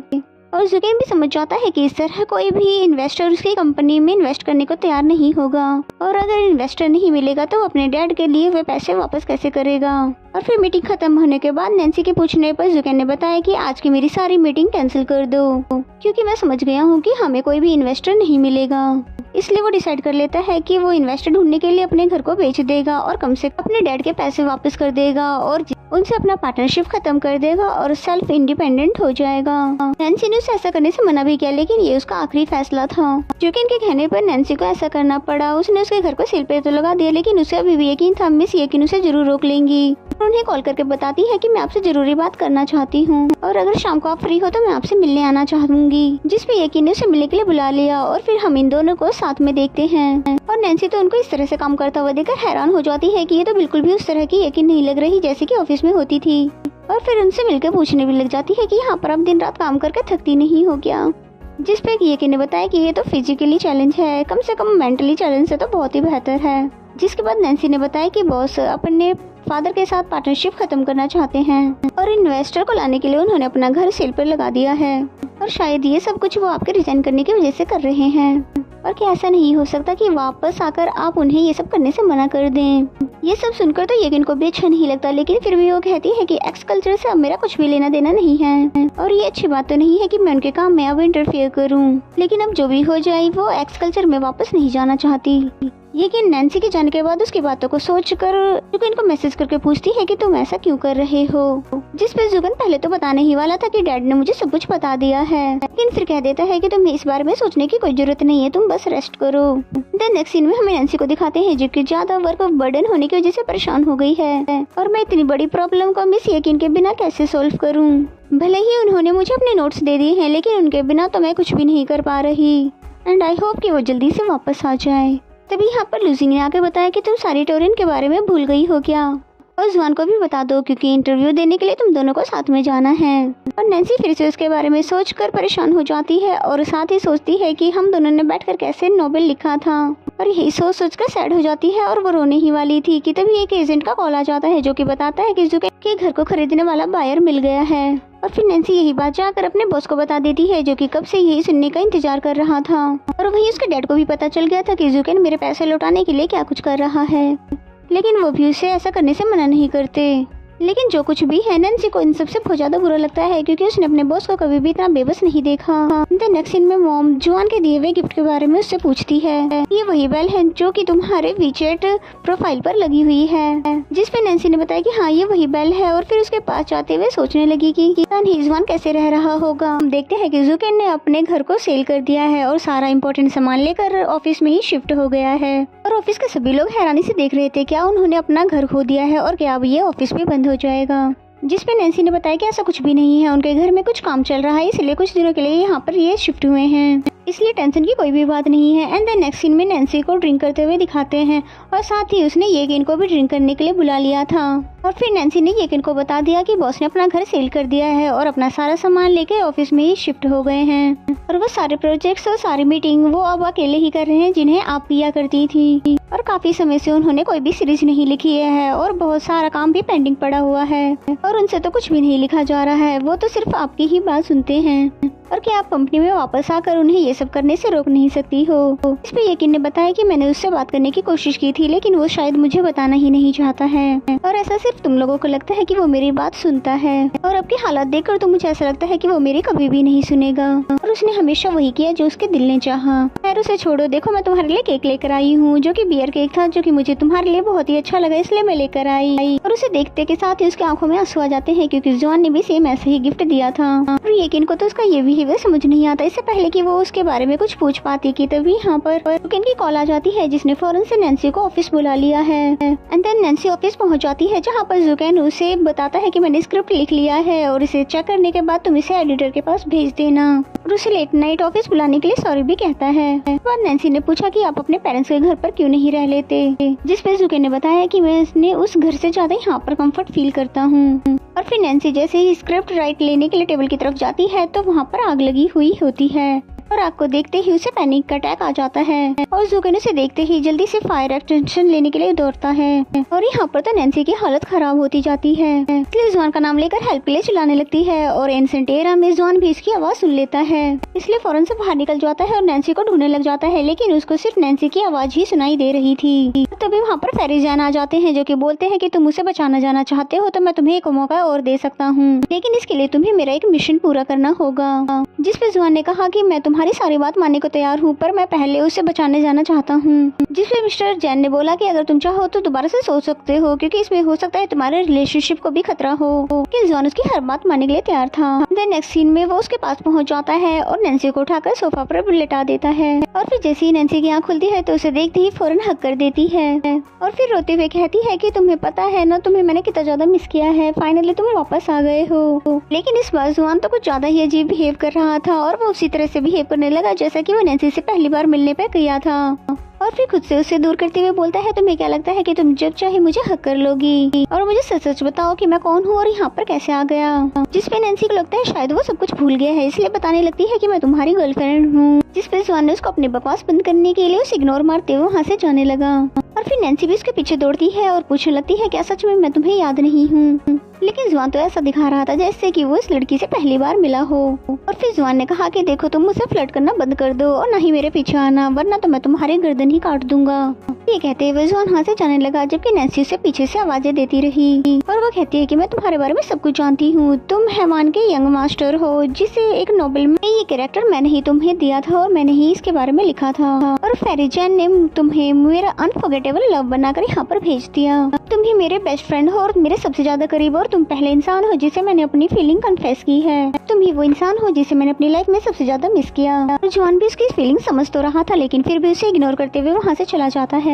लेकिन नैन्सी फिर भी उसके पीछे आती है। इस बार वो गुस्से में उससे पेश आता है और उसको अपने पीछे आने से मना कर देता है और फिर कहता है कि मुझे तुम्हारी ये फिजूल सी बातें बिल्कुल भी समझ नहीं आ रही और ना ही मैं इन्हें समझना चाहता हूँ। तो नेक्स्ट सीन में यकीन को दिखाते हैं जो कि इनके लिए डिनर लेकर आई थी और उसकी ये हालत देखकर तो और भी ज्यादा परेशान हो जाती है। फिर उसे डिनर करने के लिए कहकर ये सब साफ करना चाहती थी, लेकिन जुकेन ने उसे मना कर दिया। फिर उसने उसे अपने घर पे रहने के लिए भी कहा क्योंकि वो अपने पेरेंट्स के साथ रहने लगी है, लेकिन जुकेन ने इसके लिए भी मना कर दिया और फिर कहने लगा कि मैं इसलिए यहाँ पर नहीं रह रहा कि मेरे पास रहने के लिए जगह नहीं है, क्योंकि मैं यहाँ पर रहकर अपना काम बहुत अच्छे से कर पाता हूँ और कंपनी में सब कुछ अच्छा चल रहा है, इसलिए तुम्हें फिक्र करने की कोई भी जरूरत नहीं है। बस तुम अपने घर पर रहकर रेस्ट करो। जिस पे यकीन को लगता है कि शायद उसको मेरा यहाँ पर आना अच्छा नहीं लगा, इसलिए उसको अपना ख्याल रखने को कहकर चली गई। एंड देन नैन्सी को दिखाया जाता है जो कि अपने घर पर आ जाती है, लेकिन अपने घर जाने से पहले वो जुआन को उसके घर में देखना चाहती थी, लेकिन जुआन तो यहाँ पर नहीं आया था, जिसकी वजह से वो सैड होकर वहीं पे बैठ जाती है। एंड देन हमें जुआन को दिखाया जाता है जो कि ड्रिंक कर रहा था और पहले तो वो फेरी जैन की बातें सोचता है, फिर नैन्सी का सभी रोना धोना जो कि उसे भी बर्दाश्त नहीं हो रहा था। जुआन ने ये सब कुछ उसी के लिए किया था क्योंकि वो दोबारा यहाँ से जाने वाला है और दोबारा से वो नैन्सी को रुलाना नहीं चाहता था। ये सब सोचकर उसको भी बहुत ज्यादा तकलीफ हो रही थी क्योंकि वो उसे दूर रहकर उसके दोबारा जाने वाली तकलीफ से बचाने के लिए ऐसा कर रहा था। एंड देन नैन्सी को दिखाते हैं जो कि उसके टेडी बियर को हक करते हुए बोल रही थी कि वो ऐसा क्यों कर रहा है, आखिर उसे हो क्या गया है। और फिर तभी उसे एक आइडिया आता है और वो अच्छे से समझ जाती है कि उसे आगे क्या करना है। और जुआन बहुत ज्यादा सैड होता है और नैन्सी को देखने के लिए उसके घर पर आता है और फिर जैसे उसके घर की लाइट ऑन देखता है तो वो समझ जाता है कि नैन्सी सेफली घर आ चुकी है और उसे इस बात की यकीन थी कि जरूर जो हाल मेरा है वही नैन्सी का भी होगा, लेकिन उसे यहाँ पर तो कुछ और ही देखने को मिलता है, यानी कि नैन्सी बहुत ही ज्यादा खुश नजर आ रही थी और उसे इतने अच्छे मूड में देखकर वो सोचने लग जाता है कि मैं भी यही चाहता हूँ कि तुम खुश रहो, पर मेरे बगैर तुम इतनी जल्दी इतना ज्यादा खुश कैसे रह सकती हो। इवन कि तुम्हें ये भी लगे कि मैंने अपनी मेमोरी खो दी है, लेकिन मैं कभी न कभी तो तुम्हारा बॉयफ्रेंड रहा था ना। और फिर नैन्सी जैसी अंदर जाती है तो हेल्प की आवाज लगाती है, जिसकी वजह से वो टेलीपोर्ट होकर फौरन उसके सामने पहुंच जाता है और फिर बहुत सी एटीट्यूड में कहने लग जाती है, अब तुम्हें पता चला कि हम दोनों का रिलेशनशिप क्या है, अब से जो कुछ भी मैं तुम्हें कहूँगी वो सब कुछ तुम्हें करना पड़ेगा। पहले तो अपनी शर्ट उतार कर बात लेने के जाओ, इतने लंबे कपड़े पहनकर तुम्हें गर्मी नहीं लग रही क्या। जिस पे जुआन अभी भी एक्टिंग करते हुए बोलता है कि तुम होती कौन हो मुझे ऑर्डर देने वाली, मुझसे दूर रहो। जिस पे नैन्सी ने बोला कि तुम्हें कितनी बार बताऊं कि मैं तुम्हारी गर्लफ्रेंड हूँ और तुम्हें मेरी हर बात माननी होगी, और अगर नहीं मानोगे तो तुम्हें हेडेक हो जाएगा। जुआन भी कम जिद्दी थोड़ी ना है, उसके मना करने के बावजूद भी घर से बाहर जाने लगा और नैन्सी तो स्टिल उसको हेल्प के लिए कहती रही। तो बेचारा जुआन तो चाहकर भी वहाँ से जा नहीं सकता क्योंकि उसे कंट्रोल करने का पावर तो नैन्सी के पास है। बेचारे जुआन ने अपनी तरफ से तो बहुत कोशिश की, लेकिन एंड ऑफ नैन्सी की बात सुनकर उसे बात लेने जाना ही पड़ा। जुआन अभी सोच ही रहा था कि इस लड़की में इतनी जल्दी इतना कॉन्फिडेंट कहाँ से आ गया। तभी नैन्सी उसके लिए कपड़े लेकर आते हुए बोलती है कि बात लेने के बाद इसे चेंज कर लेना, लेकिन वो तो ऐसे शर्मा रहा था जैसे कि नैन्सी ने उसे पहली दफा देखा हो। और फिर कपड़े चेंज करके जैसे बाहर आता है तो नैन्सी से पूछता है क्या तुम्हारे पास और कोई कपड़े नहीं है, ये तो इतना ज्यादा छोटा है। जिस पे नैन्सी ने बोला वैसे तो बहुत सारे कपड़े हैं मेरे पास, पर वो तो मेरे बॉयफ्रेंड के हैं, तुम मेरे बॉयफ्रेंड थोड़ी ना हो। जिस पे जुआन उसे इग्नोर करते हुए घर के बाहर जाने वाला था, लेकिन नैन्सी उसे रोकते हुए अपने साथ आने के लिए कहती है और फिर अगर वो नहीं आता तो नैन्सी के पास तो उसको लाने का पावर भी है, इसलिए बेचारे को ये सोचकर ही जाना पड़ा। फिर नैन्सी ने उसे उसका रूम दिखाया, लेकिन जुआन कहता है कि मैं किसी लड़की के साथ नहीं सो सकता, ये कोई अच्छी बात तो नहीं है। जिस पे नैन्सी ने बोला कि मैं तुम्हें बॉयफ्रेंड की तरह ट्रीट थोड़ा कर रही हूँ, आज रात तुम यहीं पे सो जाओ क्योंकि तुम्हारे पास तो कोई और रहने की जगह है ही नहीं। लेकिन जुआन उसकी बात नहीं मानता और फिर बाहर जाने लगता है। जैसे ही डोर ओपन करता है तो देखता है कि जुकेन वहाँ पर खड़ा था। तो जुकेन तो अपना पूरा सामान पैक करके यहाँ पर आ गया था क्योंकि नैन्सी ने ही उसे यहाँ पर रहने के लिए बुलाया था। फिर जुकेन को यहाँ पर देख कर जुआन ने भी यहाँ से जाने का प्लान कैंसिल कर दिया क्योंकि नाटक तो अपनी जगह है, अपनी गर्लफ्रेंड को किसी और लड़के के साथ तो नहीं छोड़ सकता है। जबकि नैन्सी ने तो उसे नहीं रोका और उसको जाने के लिए भी कह देती है, लेकिन वो कहने लगता है कि मेरे पास तो कोई भी रहने की जगह नहीं है, इसलिए मैं आज रात यहीं पे रह लेता हूँ। और इतना ही नहीं, वो तो जुकेन को अपने रूम में सोने भी नहीं दे रहा था और तभी नैन्सी उसे बाहर वेट करने के लिए कहकर जुआन को अंदर ले जाती है बात करने के लिए। और फिर नैन्सी ने बोला कि अब बहुत ज्यादा हो चुका है, अब नाटक करना भी बंद कर दो, थके नहीं हो तुम अभी तक। लेकिन जुआन तो अभी भी नहीं मान रहा था कि मैं तुम्हें जानता हूँ। और फिर नैन्सी बोलती है कि अगर ऐसी बात है तो मैंने तो कभी भी किसी एंसिएंट को नहीं देखा ट्रैफिक सिग्नल का वेट करे। और इसका मतलब तो ये हुआ कि नैन्सी पहले से ही जानती थी कि ये सिर्फ नाटक कर रहा है। और बेचारा जुआन तो यहाँ पर बहुत ज्यादा एम्बेरस हो जाता है कि उसने नैन्सी को नहीं बल्कि खुद को ही फूल बना दिया। और फिर तभी नैन्सी ने उसे हक कर लिया और पूछती है कि तुम मुझे सच सच बताओ कि तुमने ये सारा ड्रामा क्यों किया। एंड देन नेक्स्ट सीन में हमें जुकेन को दिखाते हैं जो कि बाहर बैठा अकेले ही येकिन के बारे में सोच रहा था और उसकी बातों को याद कर रहा था कि कहीं ना कहीं अब वो भी मानने लगा है कि येकिन के साथ उसकी लाइफ कितनी ज्यादा सुलझी हुई थी। एंड देन जुआन को दिखाते हैं जो कि बताता है कि फेरी जैन ने मुझे यहाँ पर एक मिशन पर भेजा है जिसे पूरा होते ही मैं यहाँ से चला जाऊंगा। बस यही एक वजह था कि मैंने तुम्हें ये सब नहीं बताया ताकि तुम दोबारा से उदास ना हो जाओ। और पिछली बार तो मैं ये बात नहीं जानता था कि मैं यहाँ से वापस चला जाऊंगा, लेकिन इस बार तो ये कंफर्म है तो मैं फिर ये कैसे होने देता। इस पे नैन्सी ने बोला कि मैंने तुम्हें पहले भी बताया था कि मैं फ्यूचर के डर से अपने प्रेजेंट को जीना नहीं छोड़ना चाहती। इस पे जुआन ने बोला कि मैं तुम्हें जानबूझकर तकलीफ नहीं देना चाहता था और तुम मेरा पहला प्यार हो और तुम ही मेरी वीकनेस हो। और ये सब सुन के तो नैन्सी बहुत ज्यादा खुश हो जाती है कि फाइनली उसने अपने मुँह से ये सब इजहार तो कर दिया। लेकिन फिर जुआन कहने लगता है ये ऐसा कुछ भी नहीं है, मैं तो बस तुम्हें खुश करने के लिए कह रहा था। और फिर तभी बेचारा जुकेन जो कि बहुत देर से बाहर वेट कर रहा था डोर पे नॉक करते हुए पूछता है कि तुम्हारी बातें अगर खत्म हो गई है तो कम से कम मुझे सोने की जगह बता दो। जुआन तो उसे देखते ही टोंट मारने लगता है कि इस तरह कैसे कोई भला किसी के घर में आकर सो सकता है। लेकिन नैन्सी उसे फौरन से ले जाकर उसे उसका रूम दिखाने लगती है और यहाँ पर भी ये एक दूसरे को टोंट मारने में लगे हुए थे। तभी नैन्सी धीमी आवाज में जाकर बोलती है कि वो होटल में नहीं रह सकता क्योंकि वो अफोर्ड नहीं कर सकता है। और फिर किसी भी तरह से वो जुकेन के रूम से उसको बाहर ले आती है और फिर उसे गुड नाइट कहकर अपने रूम में जाने लगती है। लेकिन जुआन तो उसको वहीं पे खड़ा होकर घूर रहा होता है क्योंकि उसने इतने दिनों बाद जो उसको देखा है। उसकी ये बात सुनकर नैन्सी फौरन उसके पास जाकर उसे किस कर देती है। नेक्स्ट सीन में नैन्सी ने देखा कि जुआन उसके बेड के पास ही लेटा हुआ है और फिर उससे पूछती है कि तुम यहाँ पर कैसे आए। जिसपे जुआन ने बताया कि मैं विंडो से आया हूँ और ये पहली बार नहीं है बल्कि इससे पहले मैं कई बार आ चुका हूँ। और वो जुआन तो इतना ज्यादा खर्राटे ले रहा है कि मैं सो नहीं पा रहा, इसलिए आज मैं तुम्हारे पास ही आ गया हूँ। नैन्सी उसे मना भी करती है कि तुम्हारी तबीयत खराब हो जाएगी, इसलिए गुड बॉय की तरह तुम अपने रूम में चले जाओ। लेकिन जुआन ने जाने से मना कर दिया, कहता है प्लीज मुझे आज यहीं पर सोने दो और मैं प्रॉमिस करता हूँ कि तुम्हारी मॉम के आने से पहले सुबह मैं अपने रूम में चले जाऊंगा। और फिर नैन्सी ने भी अपना ब्लैंकेट उसे उठा नैन्सी को देखते हैं जो कि ब्लैंकेट में रोल अप होकर सोई हुई थी। बेचारी नैन्सी को तो समझ ही नहीं आ रहा था कि वो ऐसे कैसे हो गई। फिर तभी उसको एक और नोट मिलता है जो कि जुआन रख कर गया था कि ब्लैंकेट को किक मारना अच्छी बात तो नहीं है। और तभी नैन्सी को याद आता है कि वो इस तरह से पहले भी एक बार रोल्ड अप हो गई थी और जरूरी ये हरकत तो इसी बदमाश ने की होगी। एंड देन मॉर्निंग का सीन दिखाया जाता है जहाँ पर नैन्सी अच्छे से रेडी होकर आ जाती है जुआन के पास और जुआन ने जुकेन के लिए ब्रेकफास्ट रेडी कर रखा था क्योंकि उसको वीकनेस फील हो रही थी क्योंकि जुआन इतना बुरा नहीं है, भले ही इनके बीच में नोकझोंक होता रहता है। जिसपे नैन्सी ने भी उससे अप्रिशिएट किया और फिर नैन्सी ने पूछा उससे कि मैं नेक्स्ट वीक अपने फादर के कब्र पर फूल चढ़ाने के लिए जाऊंगी तो क्या तुम भी मेरे साथ जाओगे। जिसपे जुआन ने भी हाँ कह दिया, लेकिन पहले वो नैन्सी को ब्रेकफास्ट करने के लिए कहता है। और फिर जुकेन उन्हें घूर घूर कर देखते हुए पूछने लगता है क्या तुम दोनों हमेशा इसी तरह से रहते हो। फिर जुआन ने बताया कि ये मेरी गर्लफ्रेंड है, जिसपे तो वो हैरान हो जाता है कि मेरे जूनियर भी रिलेशनशिप में आ गया, अभी तक मैं ही एक इनको नहीं मना पाया। एंड देन नेक्स्ट सीन हमें ऑफिस का दिखाया जाता है जहाँ पर ये सभी एक डिस्कशन कर रहे थे कि आज सभी बिजनेस के नॉवल ऑनलाइन पब्लिश किए जाएंगे। एंड देन मीटिंग के बाद जुकेन को बहुत सारे प्रोजेक्ट हैंडल करने थे जो कि पहले मिस येकिन किया करती थी और वो भी ये देखकर हैरान होता है कि इतने कॉम्प्लिकेटेड प्रोजेक्ट्स वो कैसे डील करती रही। और तभी नैन्सी ने बताया कि वो तो एक हफ्ते का काम भी एडवांस में कर लेती थी और अपना प्रोजेक्ट तो समय से पहले ही वो फिनिश कर देती थी। जिसपे जुकेन को लगता है वाकई मैं इमेच्योर हूँ।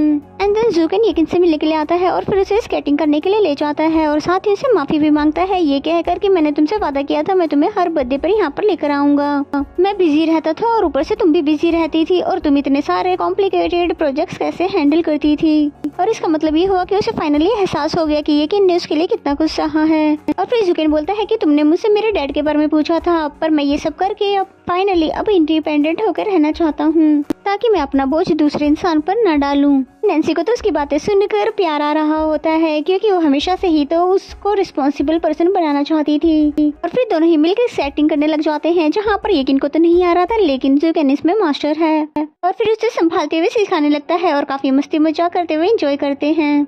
नेक्स्ट सीन में हमें नैन्सी को दिखाते हैं जो कि मॉम और जुआन के साथ सियाचिन और डैड के कब्र पर उनसे मिलने आई हुई है और फिर उनके सामने खड़े होकर बताती है कि मैं आप सभी को अपने बॉयफ्रेंड से इंट्रोड्यूस करवाना चाहती थी। फाइनली अब मॉम को भी पता चल गया है और फिर बताती है कि मेरा जो नोवेल है वो स्टार प्रोग्राम के लिए शॉर्ट लिस्ट हो गया है जो कि मैंने अपने बॉयफ्रेंड के साथ मिलकर लिखा था क्योंकि मैं हूं ना कमाल की। जिसपे मॉम ने कहा कि क्यों नहीं, देखा ना सियाचिन, नैन्सी तो तुमसे भी अच्छी नोवेल आर्टिस्ट निकली। और फिर जुआन को दिखाते हैं जिसे कहीं न कहीं सियाओचुन अपनी तरह लगता है, क्योंकि उसे भी ऑरेंजेस पसंद नहीं थे। उसके लिए एप्पल जूस लाया था और साथ ही उसे फ्रेंडशिप करने के लिए कहता है। बाद वापस जाते हुए मॉम उससे पूछने लगी कि फ्यूचर का तुम्हारा क्या प्लान है। फिर जुआन ने बोला कि उसने अभी कुछ भी नहीं सोचा इस बारे में, जिस पे तो मॉम बहुत ज्यादा डिसअपॉइंट हो जाती है कि जैसा भी वो एक माँ है इसलिए अपनी बेटी का फ्यूचर अच्छा चाहती थी। और घर आने के बाद भी सैड थी, जिसपे नैन्सी ने वजह पूछी तो बताने लगती है कि जियोम अच्छा लड़का है और मैं तुम दोनों के लिए खुश भी हूँ। लेकिन वापस आते वक्त जब मैंने उसे फ्यूचर प्लान के बारे में पूछा तो उसने बताया कि उसने ऐसा कुछ भी नहीं सोचा है। ये सुनते ही नैन्सी बोलती है कि प्लीज आगे से इस तरह का कोई भी क्वेश्चन जुआन से मत करना, क्योंकि कुछ बातें ऐसी है कि जो मैं आपको नहीं बता सकती,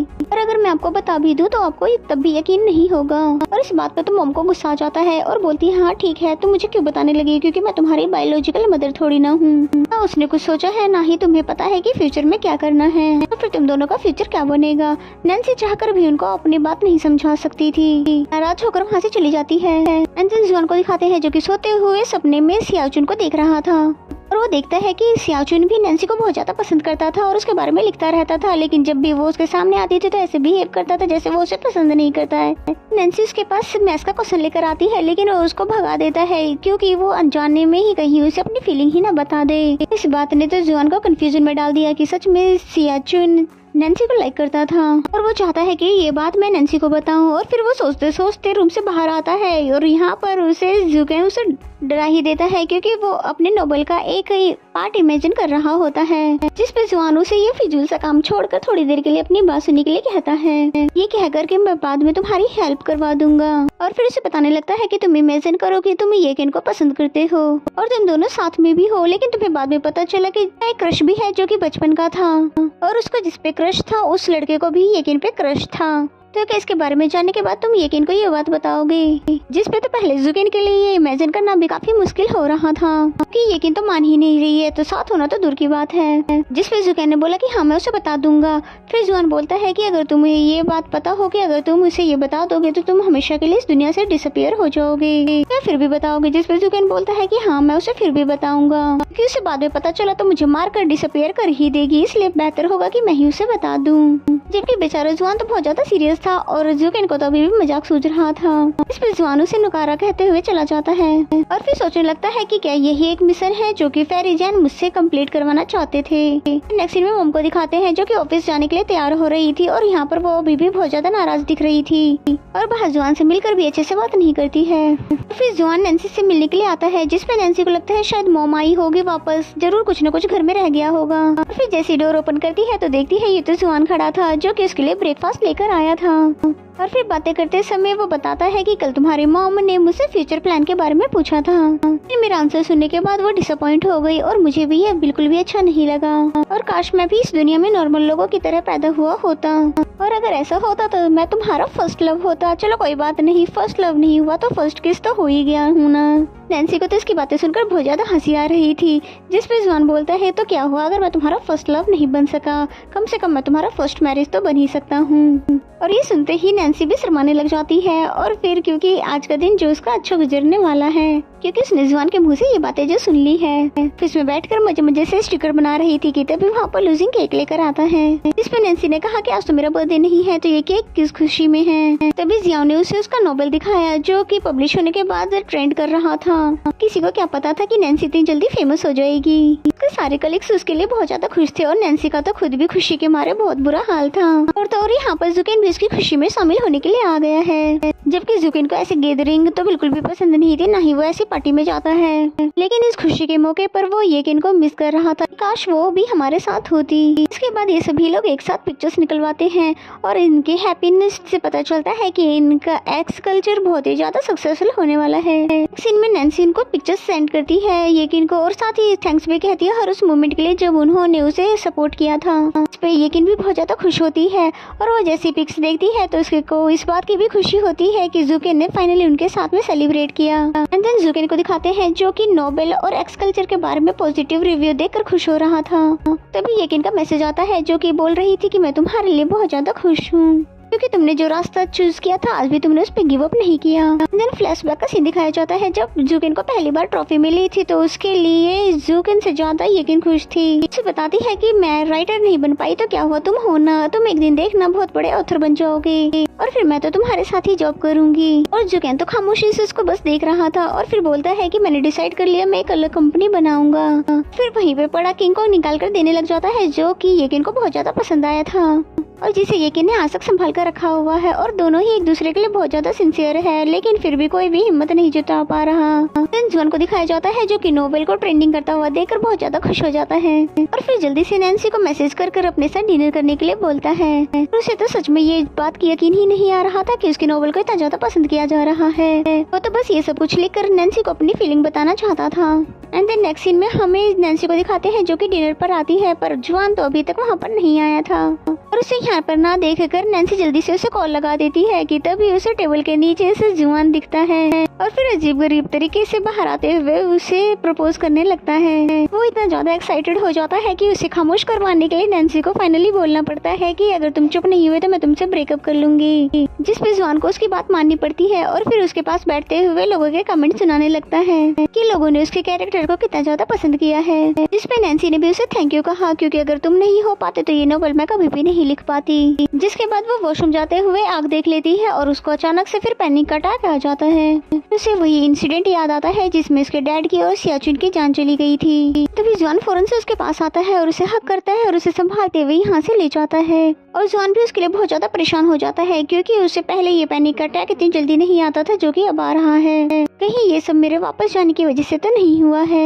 और फिर वो दिल ही दिल में ही अपने आप से प्रॉमिस कर लेता है कि मैं नैन्सी की ये वाली इलनेस दूर कर दूंगा। हम दोनों को वापस आते हुए देखते हैं जहाँ पर नैन्सी उससे पूछती है कि तुम इतने ज्यादा अपसेट क्यों लग रहे हो और अगर इसकी वजह मेरी मॉम है तो तुम फिक्र मत करो, तुम्हें मुझसे मिलने के लिए वो नहीं रोकेंगी। जिस पे जुआन ने बोला कि मैं तो सियाचुन के बारे में सोच रहा था कि तुम उसे किस हद तक पसंद करती थी क्योंकि उसे गुजरे हुए तो बहुत साल हो चुके हैं लेकिन तुम आज तक भी उससे मूव ऑन नहीं कर पाई हो। जिस पे तो नैन्सी को वो जेलस लगता है और थोड़ा बहुत जेलस तो वो जरूर था ही। जिस पे नैन्सी बोलती है कि हाँ मैं उसे पसंद करती थी लेकिन तुमसे ज्यादा तो नहीं। मैंने तो तुम्हें पहले ही बताया था कि बचपन में हम दोनों बहुत ज्यादा क्लोज थे, हम दोनों तो साथ में ही पले बड़े थे, लेकिन वो सब कुछ तो सिर्फ बचपन में ही था। लेकिन जब हम दोनों बड़े हुए तो उसने अचानक से मुझसे बात करना छोड़ दिया और मुझे इग्नोर करने लगा और मुझसे चीजें छुपाने लगा और उसके माइंड में क्या चल रहा था वो मुझे कभी भी नहीं बताता था। मैं जब भी उसके पास जाती थी तो वो मुझे डांट कर भगा देता था। पहले तो हम दोनों स्कूल भी साथ जाया करते थे लेकिन बाद में उसने फिर जाने से भी मना कर दिया और इतना ही नहीं उसने तो स्कूल में भी खुद से मुझे दूर रहने के लिए कह दिया और मुझे लगा भी था कि मैं अपनी फीलिंग उसे बता दूं तो शायद वो मुझसे बात करना स्टार्ट कर दे। फिर जब मैं उसको अपने फीलिंग बताने के लिए गई तो उसने मुझे फिर से डांट दिया कि तुम हर वक्त मेरा पीछा क्यों करती रहती हो। मुझे अकेले ही घर जाने के लिए कह दिया और इस तरह मैं उसे कभी भी अपनी फीलिंग्स नहीं बता पाई क्योंकि आंटी तो ये बात अच्छे से जानती थी, इसलिए वो मुझे उसके करीब लाने की बहुत सारी कोशिशें भी करती थी। जब डैड की नाइट शिफ्ट होती थी तो मुझे आंटी के साथ ही रात गुजारनी होती थी और उन्होंने तो कई बार मेरे डैड से इंसिस्ट किया कि मैं उनके ही घर पर रह लूं, लेकिन डैड मेरी वजह से किसी और को परेशान नहीं करना चाहते थे। जिस पे आंटी ने कहा कि ठीक है मैं आप लोगों के लिए सियाचुन के हाथों से डिनर भिजवा दूंगी और वो वही दिन था जिस दिन लेबोरेटरी में आग लग गई थी। सियाचुन उसे देखते ही जल्दी से उसको बाहर ले आता है लेकिन उसका डैड तो अभी भी लेबोरेटरी के अंदर ही थे और सियाचुन मुझे कहने लगा तुम यहीं बैठकर मेरा इंतजार करो, मैं अंकल को लेकर आ जाता हूँ।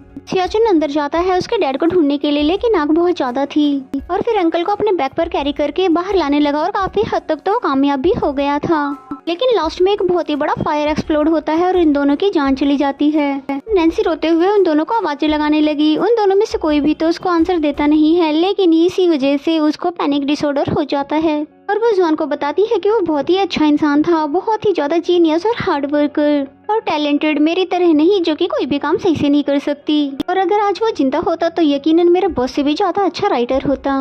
मुझे बहुत ही ज्यादा दुख है कि उसकी जान मेरी वजह से गई है और ऐसे इंसान की वजह से जिसे वो पसंद भी नहीं करता था। जिस पे जुआन उसे संभालते हुए बोलता है कि उसने तुम्हें कभी भी डिसलाइक नहीं किया और उसने हमेशा तुम्हें पसंद किया और मैं जब से हैवान पैलेस से वापस आया हूँ वो कई बार मेरे ख्वाब में आ चुका है और इसी से मुझे पता चला कि वो तुम्हें पसंद करता था। लेकिन नैन्सी को तो लगता है कि वो इसके लिए परेशान हो रहा है इसलिए ऐसी बातें कर रहा है क्योंकि जुआन ने तो कभी भी रियल में सियाचुन को देखा ही नहीं और उसे अपने बारे में परेशान होने से मना करने लगी और साथ अपने घर ले जाने लगी। एंड देन नेक्स्ट सीन में जुआन को अकेला बैठा हुआ दिखाते हैं, जो कि सोच रहा था कि जब उसने बताया था कि डॉक्टर मेरे डिसऑर्डर को ठीक नहीं कर पा रहे, क्योंकि डॉक्टर का कहना है कि मेरा डिसऑर्डर वही लोग ठीक कर सकते हैं जिनकी वजह से ये हुआ था, और जब वो इस दुनिया में है ही नहीं तो मेरा डिसऑर्डर कैसे ठीक होगा। और फिर तभी उसे फेरेजैन की एक मिशन की याद आती है, और फाइनली जुआन को यहाँ पर पता चल गया है कि उसका जो मिशन है वो नैन्सी को पैनिक डिसऑर्डर से हील करना है। और फिर एक बार फिर से जुकेन को इमेजिन करने के लिए बोल देता है कि अगर नोबेल का मेन लीड अपनी हीरोइन के दिल में बैठे डर को खत्म करना चाहता है और इसके साथ ही वो हमेशा के लिए डिसअपियर हो जाएगा, और अगर तुम इसकी जगह होते तो क्या करते। और इससे पहले जुकेन कुछ कह पाता, जुआन को अपने आप ही सवाल का जवाब मिल जाता है। उसके कमरे में जाते ही जुकेन कहने लगता है, यकीनन मैं भी अपनी जान की फिक्र नहीं करता। नेक्स्ट सीन में यकीन को जुकेन का नोवेल पढ़ता हुआ दिखाया गया, जो कि उसने अपने रियल लाइफ पर लिखा था। फाइनली वो भी ये बात जान जाती है, नोबेल के कैरेक्टर फीमेल जो कि उसके बहुत करीब थी, जिसका नाम सोई था, वो किसी और को नहीं बल्कि यकीन को ही कहा करता था। और फिर जुकेन के साथ वाली सभी मेमोरी को याद करती है और सोचती है कि उसने मुझे कभी भी किसी चीज के लिए फोर्स नहीं किया, हमेशा फ्रीडम दी, वही करने को कहा जो मुझे पसंद था। लगता है मिस यकीन को भी अपनी फीलिंग्स छुपाना अब मुश्किल लग रहा है। एंड देन नेक्स्ट मॉर्निंग का सीन दिखाया जाता है, जहाँ पर नैन्सी सुबह सुबह ही गुड मॉर्निंग का मैसेज देकर जुआन का बहुत ज्यादा खुश हो जाती है। देन ऑफिस का सीन दिखाया जाता है, जहाँ पर नैन्सी सारा काम फिनिश करने के बाद जुकेन से 2 दिन का लीव मांग रही थी, क्योंकि ऑफिस में आजकल ज्यादा बर्डन तो नहीं है। जिस पे जुकेन ने कहा, मैं तो कहूँगा तुम रिजाइन ही दे दो। तो ये सुनते ही वो बहुत ही ज्यादा हैरान हो जाती है और कहती है कि क्या हुआ अगर मैंने 2 दिन की छुट्टी मांग ली, ये तो हर एम्प्लॉय का हक है। और फिर जुकेन उसको फुल टाइम ऑथर का कॉन्ट्रैक्ट पकड़ाते हुए कहने लगा कि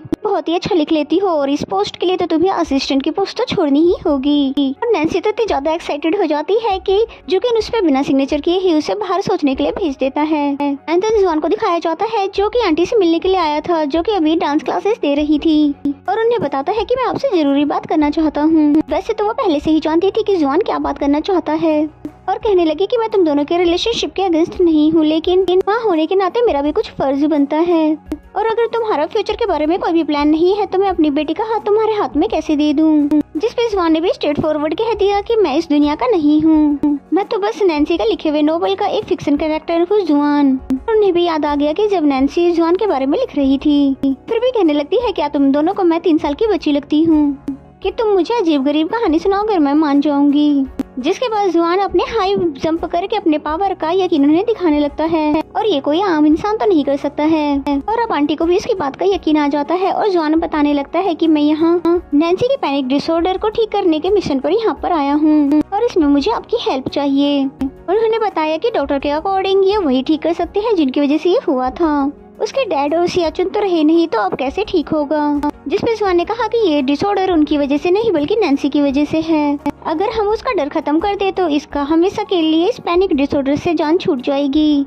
नैन्सी को दिखाते हैं, जिसकी रिजाइग्नेशन एक्सेप्ट कर ली जाती है, अब वो असिस्टेंट नहीं रही बल्कि ऑथर बन गई है, और जब तक कोई नई असिस्टेंट नहीं मिल जाती तब तक उसे ही असिस्टेंट का काम भी संभालने के लिए कह दिया। फिर जैसे ही ऑफिस से ऑफ होता है तो जुआन उसके लिए पहले से ही खड़ा था, जिसे देखते ही नैन्सी फौरन से उसे हक कर देती है, और फिर कहने लगती है कि मैंने बताया तो था मुझे मिस यकीन के साथ डिनर करने के लिए जाना है, तो फिर लेने के लिए क्यों आए हो। जिस पे जुआन कहता मैं इसीलिए तो आया हूँ, और अब मेरी गर्लफ्रेंड फुल टाइम ऑथर बन गई है, तो इस खुशखबरी को मैं सबसे पहले उसके मुंह से सुनना चाहता था।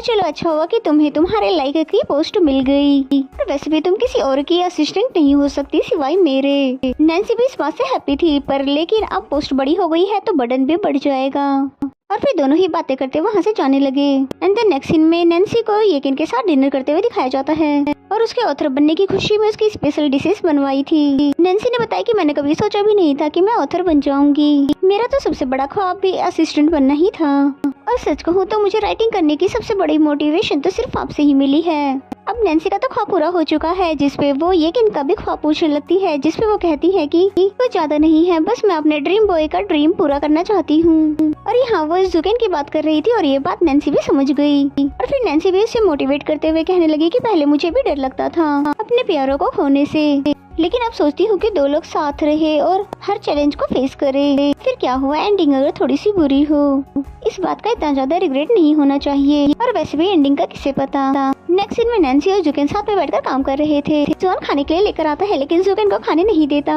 वैसे तो जुआन का यहाँ पर कोई काम नहीं था, लेकिन वो अपनी गर्लफ्रेंड को किसी और के साथ अकेला नहीं छोड़ना चाहता था, इसलिए पीछे ही बैठकर उन पर नजर रखने लगा। और जब जुकैन अपने टैलेंट की बात करने लगा तो जुआन हंसने लगा, लेकिन दिखा ऐसा रहा था जैसे वो कॉमिक देखकर हंसा हो। फिर जब वो शिफ्ट होने की बात करता है तो जुआन जल्दी से आगे आकर पूछता है कि बताओ तुम कब शिफ्ट हो रहे हो, जबकि नैन्सी तो इसे इशारों में चुप रहने के लिए कहती है। जिसके बाद नैन्सी ने जुकैन को बताया कि मैं आज मिस येकिन के साथ डिनर करने के लिए गई थी और वो मुझे आपके बारे में काफी ज्यादा कंसर्न लगी, इसलिए आपको उनसे बात करनी चाहिए। जिस पे जुकैन ने बोला कि मैं तब तक उसकी तरफ लौट कर नहीं जाऊंगा जब तक मेरा ये चाइल्डिश बिहेवियर चेंज न हो जाए, और अगर इस दौरान वो किसी और की हो गई तो मैं उसकी चॉइस समझकर उसे भूल जाऊंगा। और ये कहकर जुकैन वहाँ से चला जाता है। तभी जुआन उसकी तरफ आते हुए कहने लगा कि तुम्हारी चॉइस कभी भी नहीं बदलनी चाहिए, समझी तुम। जिस पे नैन्सी भी उसे हक करते हुए कहने लगे कि हाँ अच्छे से समझ गई हूँ। एंड देन नेक्स्ट मॉर्निंग का सीन दिखाया जाता है जहाँ पर नैन्सी जुकैन को ऑफिस चलने के लिए डोर पर नॉक कर रही थी। तभी जुआन ने डोर ओपन करते हुए कहा कि तुम्हें ऑफिस जाने की कुछ ज्यादा जल्दी नहीं है, और उसका ब्रेकफास्ट देते हुए कहने लगा कि ये तुम्हारे लिए है, किसी से भी शेयर मत करना। वैसे यहाँ पर वो जुकैन की बात कर रहा था और फिर ऑफिस जाने से पहले उसे गुड बाय किस करने के लिए कहता है। नैन्सी तो उसे चिढ़ाने के लिए किस करने के बजाय उसे लिपस्टिक लगाने लगी। जुआन उसे टाइटली हक कर देता है जैसे कि उसको दोबारा ये मौका नहीं मिलने वाला, और फिर ऑफिस जाने से पहले ही वो दोनों एक दूसरे को हार्ट पास करने लगे, और ये करते हुए वो दोनों ही बहुत ज्यादा फनी लग रहे थे। And the next scene office का दिखाया जाता है जहाँ पर येकिन जो कि इनकी असिस्टेंट बनने के लिए आई थी और नैन्सी उसका इंटरव्यू ले रही थी, और नैन्सी ने भी वही सवाल पूछे जो कि येकिन ने इंटरव्यू के दौरान उससे पूछे थे, और येकिन ने भी ठीक वैसा ही जवाब दिया जैसा कि इंटरव्यू के दौरान नैन्सी ने दिया था, और फाइनली उसे जॉब के लिए सिलेक्ट कर देती है। और जुकैन को सरप्राइज देने के लिए येकिन को उसके पास लेकर आती है, और जुकैन तो अचानक से उसको यहाँ पर देखकर हैरान हो जाता है। और इस मीटिंग में नैन्सी जुकैन को बताती है कि आपके लिए नई असिस्टेंट मैंने ढूंढ ली, और फिर इन दोनों को साथ में अकेला बात करने के लिए छोड़कर वहाँ से चली जाती है। जुकैन तो उसे देखकर हैरान हो जाता है और कहता है तुम फिर यहाँ पर आ गई, मैंने कहा था ना तुम्हें जो करना है वो पसंद है वही करो, और कब तक तुम इस कंपनी के लिए और मेरे ख्वाब को पूरा करती रहोगी। जिस पे येकिन ने कहा कि तुमने ही तो कहा है कि मुझे जो करना है मैं वही करूँ और अपने सपनों को पूरा करूँ, तो फिर मैं वही तो कर रही हूँ, यानी कि मुझे तुम्हारे साथ ही रहना पसंद है और मैं तुम्हें अपनी लाइफ में चाहती हूँ। जुकैन कहता भी है कि तुम मेरी असिस्टेंट हो ना, चलो मैंने फायर किया तुम्हें यहाँ से तो फिर जाओ यहाँ से, पर येकिन ने तो ठान लिया है कि वो यहाँ से कहीं भी नहीं जाएगी, और बताती है कि हम दोनों ही पहले छोटे थे और हमारे पास इतनी अकल नहीं थी, इसलिए मुझको लगता है कि हम दोनों को खुद को एक चांस देना चाहिए।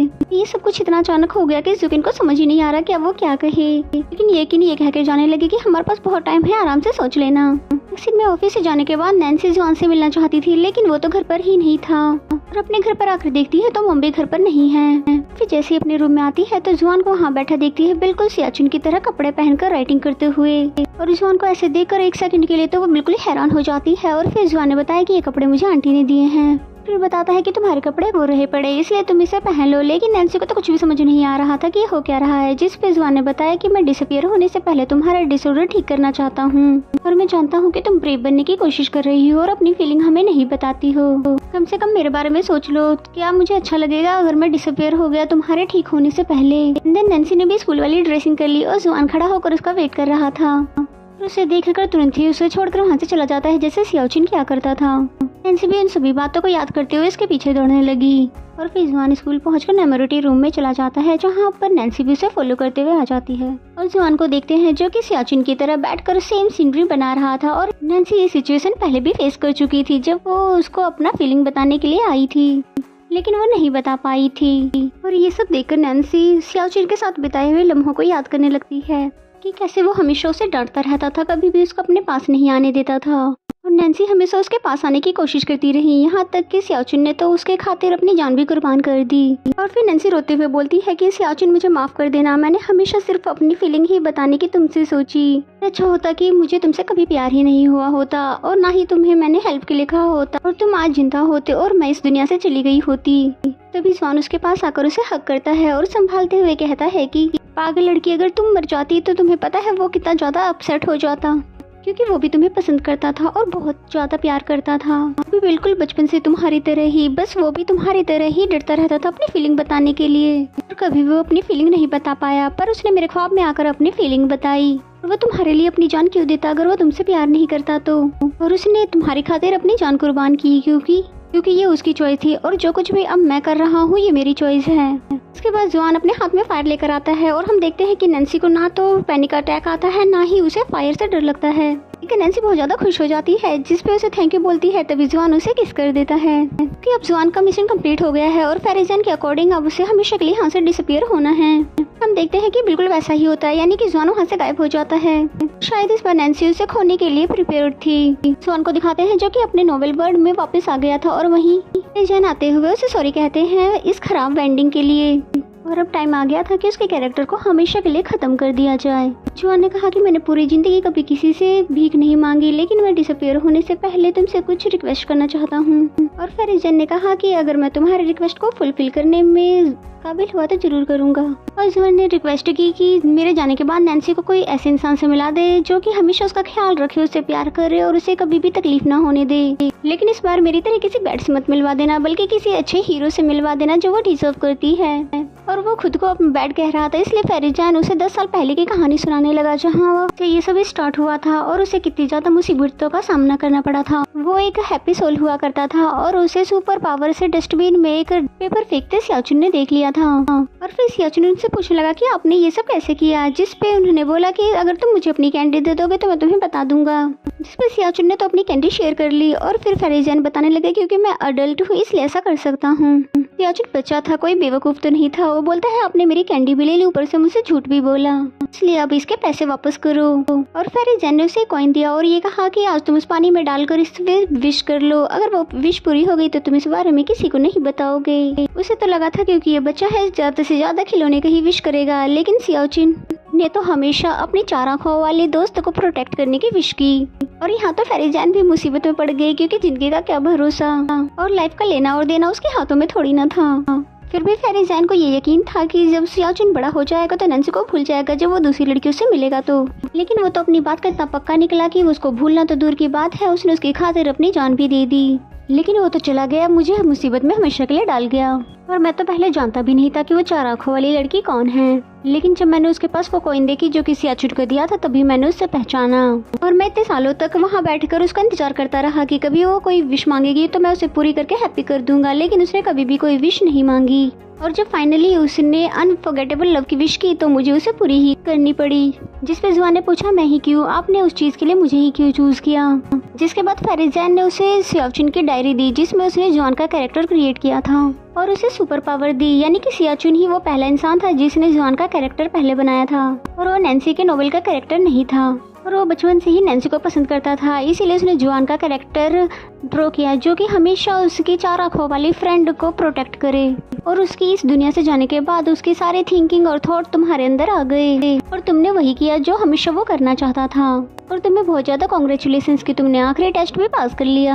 जुआन तो ये सब सुन के बहुत ज्यादा हैरान हो जाता है कि आखिरी टेस्ट और किस तरह का टेस्ट, और आपने तो कहा था कि इस मिशन को पूरा करने के बाद मैं हमेशा के लिए डिसअपियर हो जाऊंगा।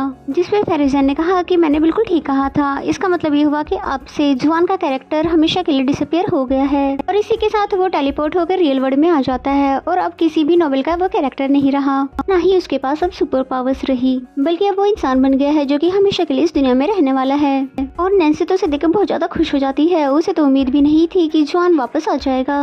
और जुआन भी बहुत ज्यादा खुश था और फिर सियाचुन की डायरी दिखाता है और साथ ही वो कहानी भी सुनाता है जो कि फेरिजान ने उसे सुनाई थी। और फिर नैन्सी को चिढ़ाते हुए बोलता है कि मुझे फेरिजान ने बताया है कि अगर नैन्सी इस दुनिया में तुम्हारा ख्याल नहीं रख पाई तो मैं तुम्हें वापस ले आऊंगा। जिसपे नैन्सी उसे फौरन ही किस कर देती है और फिर बदला लेने के लिए जुआन भी उसे किस करने लगा। और फाइनली यहाँ से इनकी हैप्पी लाइफ स्टार्ट हो जाती है। और फ्रेंड्स, अगर आपको मेरा एक्सप्लेनेशन अच्छा लगता है तो वीडियो को लाइक कर दीजिए और चैनल को सब्सक्राइब नहीं किया तो प्लीज सब्सक्राइब कर दीजिए। एंड देन ये इनको दिखाया जाता है जो कि कंपनी में अब एज अ असिस्टेंट काम कर रही थी, लेकिन बाकी के सभी स्टाफ को उसके साथ काम करने में बहुत ज्यादा नर्वस फील हो रहा था। और ऐसा होना तो आम बात है क्योंकि वो पहले इस कंपनी की CEO हुआ करती थी। फिर भी वो इनके साथ कंफर्टेबल होने की कोशिश करती है और कहती है मुझे मिस बुलाने की जरूरत नहीं है, आप डिसिप्लिन मेरा नाम लेकर बुला सकती हैं। एंड देन हमें जुकेन के डैड को दिखाया जाता है जो कि कंपनी में उससे मिलने के लिए आए हुए थे। और फिर यकीन ने उन्हें ऑफिस में बिठाया और उनके लिए चाय लेकर आती है।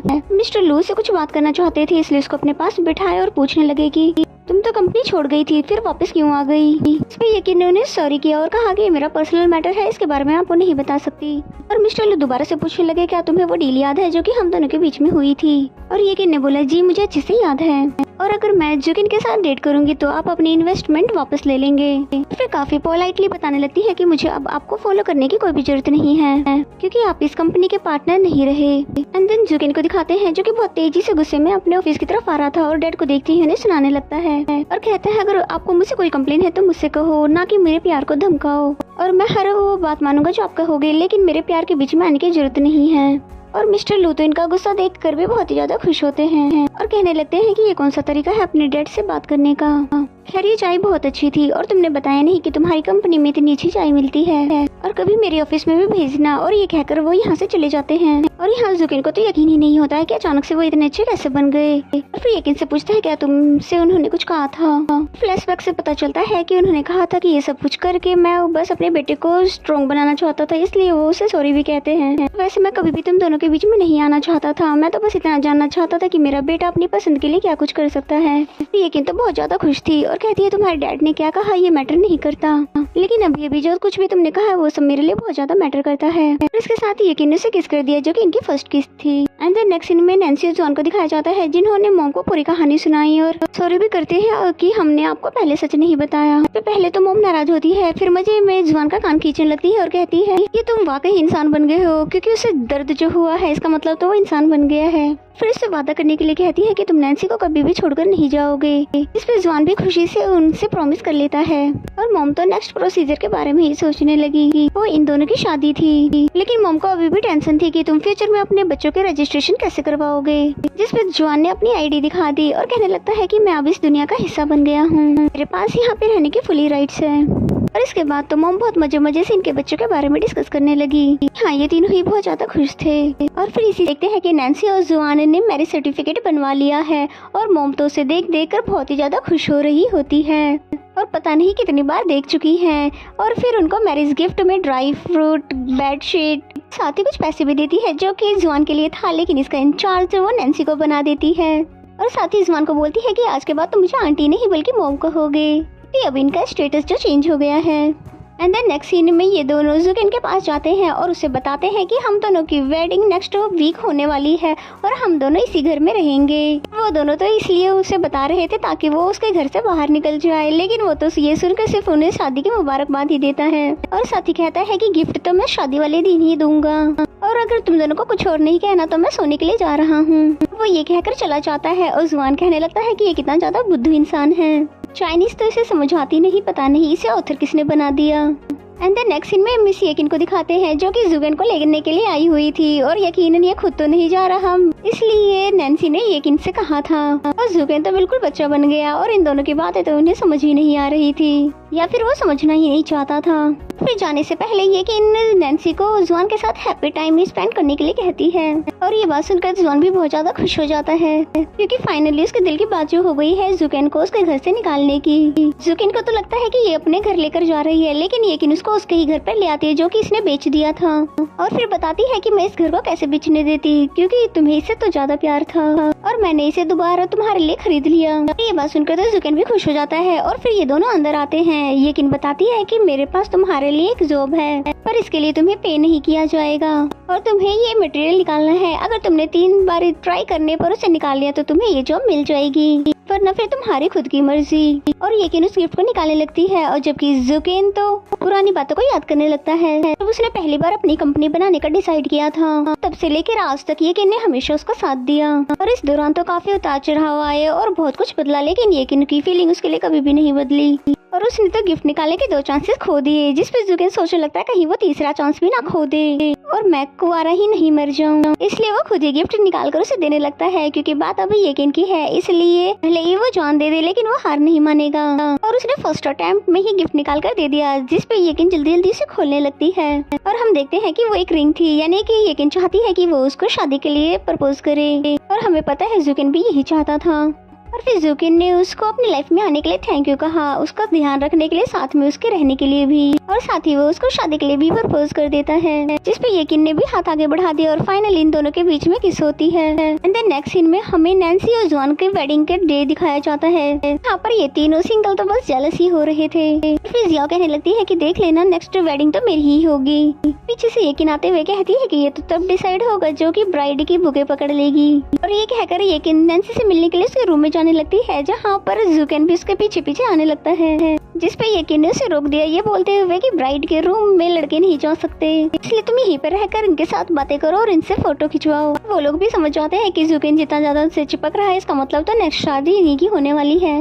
और फिर हम देखते हैं कि यंग कपल जो कि इनकी रिंग लेकर आते हैं और सामने ही जुआन खड़ा था काफी सज धज कर।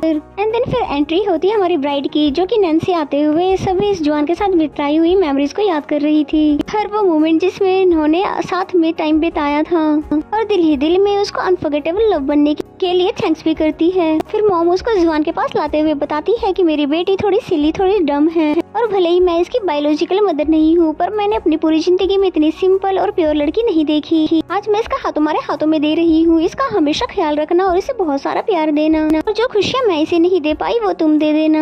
जिस पे जुआन ने भी प्रॉमिस करके उनको बेफिक्र रहने के लिए कहा, जिसके बाद ये दोनों ही अपनी मैरिज के वाव शेयर करने लगे। नैन्सी कहती है ये मुझे बिल्कुल सपने जैसा लग रहा है, जैसे कि तुम मुझे पहली बार मिले थे तब भी मुझे लग रहा था मैं किसी सपने में हूँ। पहले तो तुमने मुझे बहुत तंग किया, बहुत ज्यादा परेशान किया, लेकिन पता नहीं अचानक से ऐसा क्या हुआ कि मुझे तुम्हारी फिक्र होने लगी। तुम्हारे पास आने का दिल करता था और हमेशा तुम्हें देखना चाहती थी, और ये सब तुम्हारी गलती है, तुमने मुझे ऐसा बनाया, और अब तुम्हें ख्याल भी मेरा रखना होगा। और दोनों ही बहुत ज्यादा एक्साइटमेंट में थे और दोनों ही बहुत ज्यादा खुश और आंखों में नमी भी थी, और इनकी बातों ने तो हमें भी इमोशनल कर दिया। जिसके बाद जुआन ने बताया कि आज से मैं तुम्हारा हस्बैंड हूँ। ये बात सुनकर तो नैन्सी की हंसी नहीं रुक रही थी, जिस पे जुआन ने बताया कि मैं तो हमेशा से ही तुम्हें अपनी वाइफ कहना चाहता था, फाइनली आज मैंने पहली बार कहा, अब तो मैं रोज कहा करूँगा। और फिर कहता है मैं बहुत ही चाइल्डिश हूँ, बहुत एरोगेंट हूँ, आई स्वेयर कि तुम्हारे लिए बिल्कुल भी नहीं। और ये सब बताते हुए बेचारा बहुत ज्यादा इमोशनल हो जाता है, इतना कि उसकी आंखों से तो आंसू ही नहीं रुक रहे थे, यहाँ तक कि वो तो अपनी लिखी हुई स्पीच भी भूल गया था।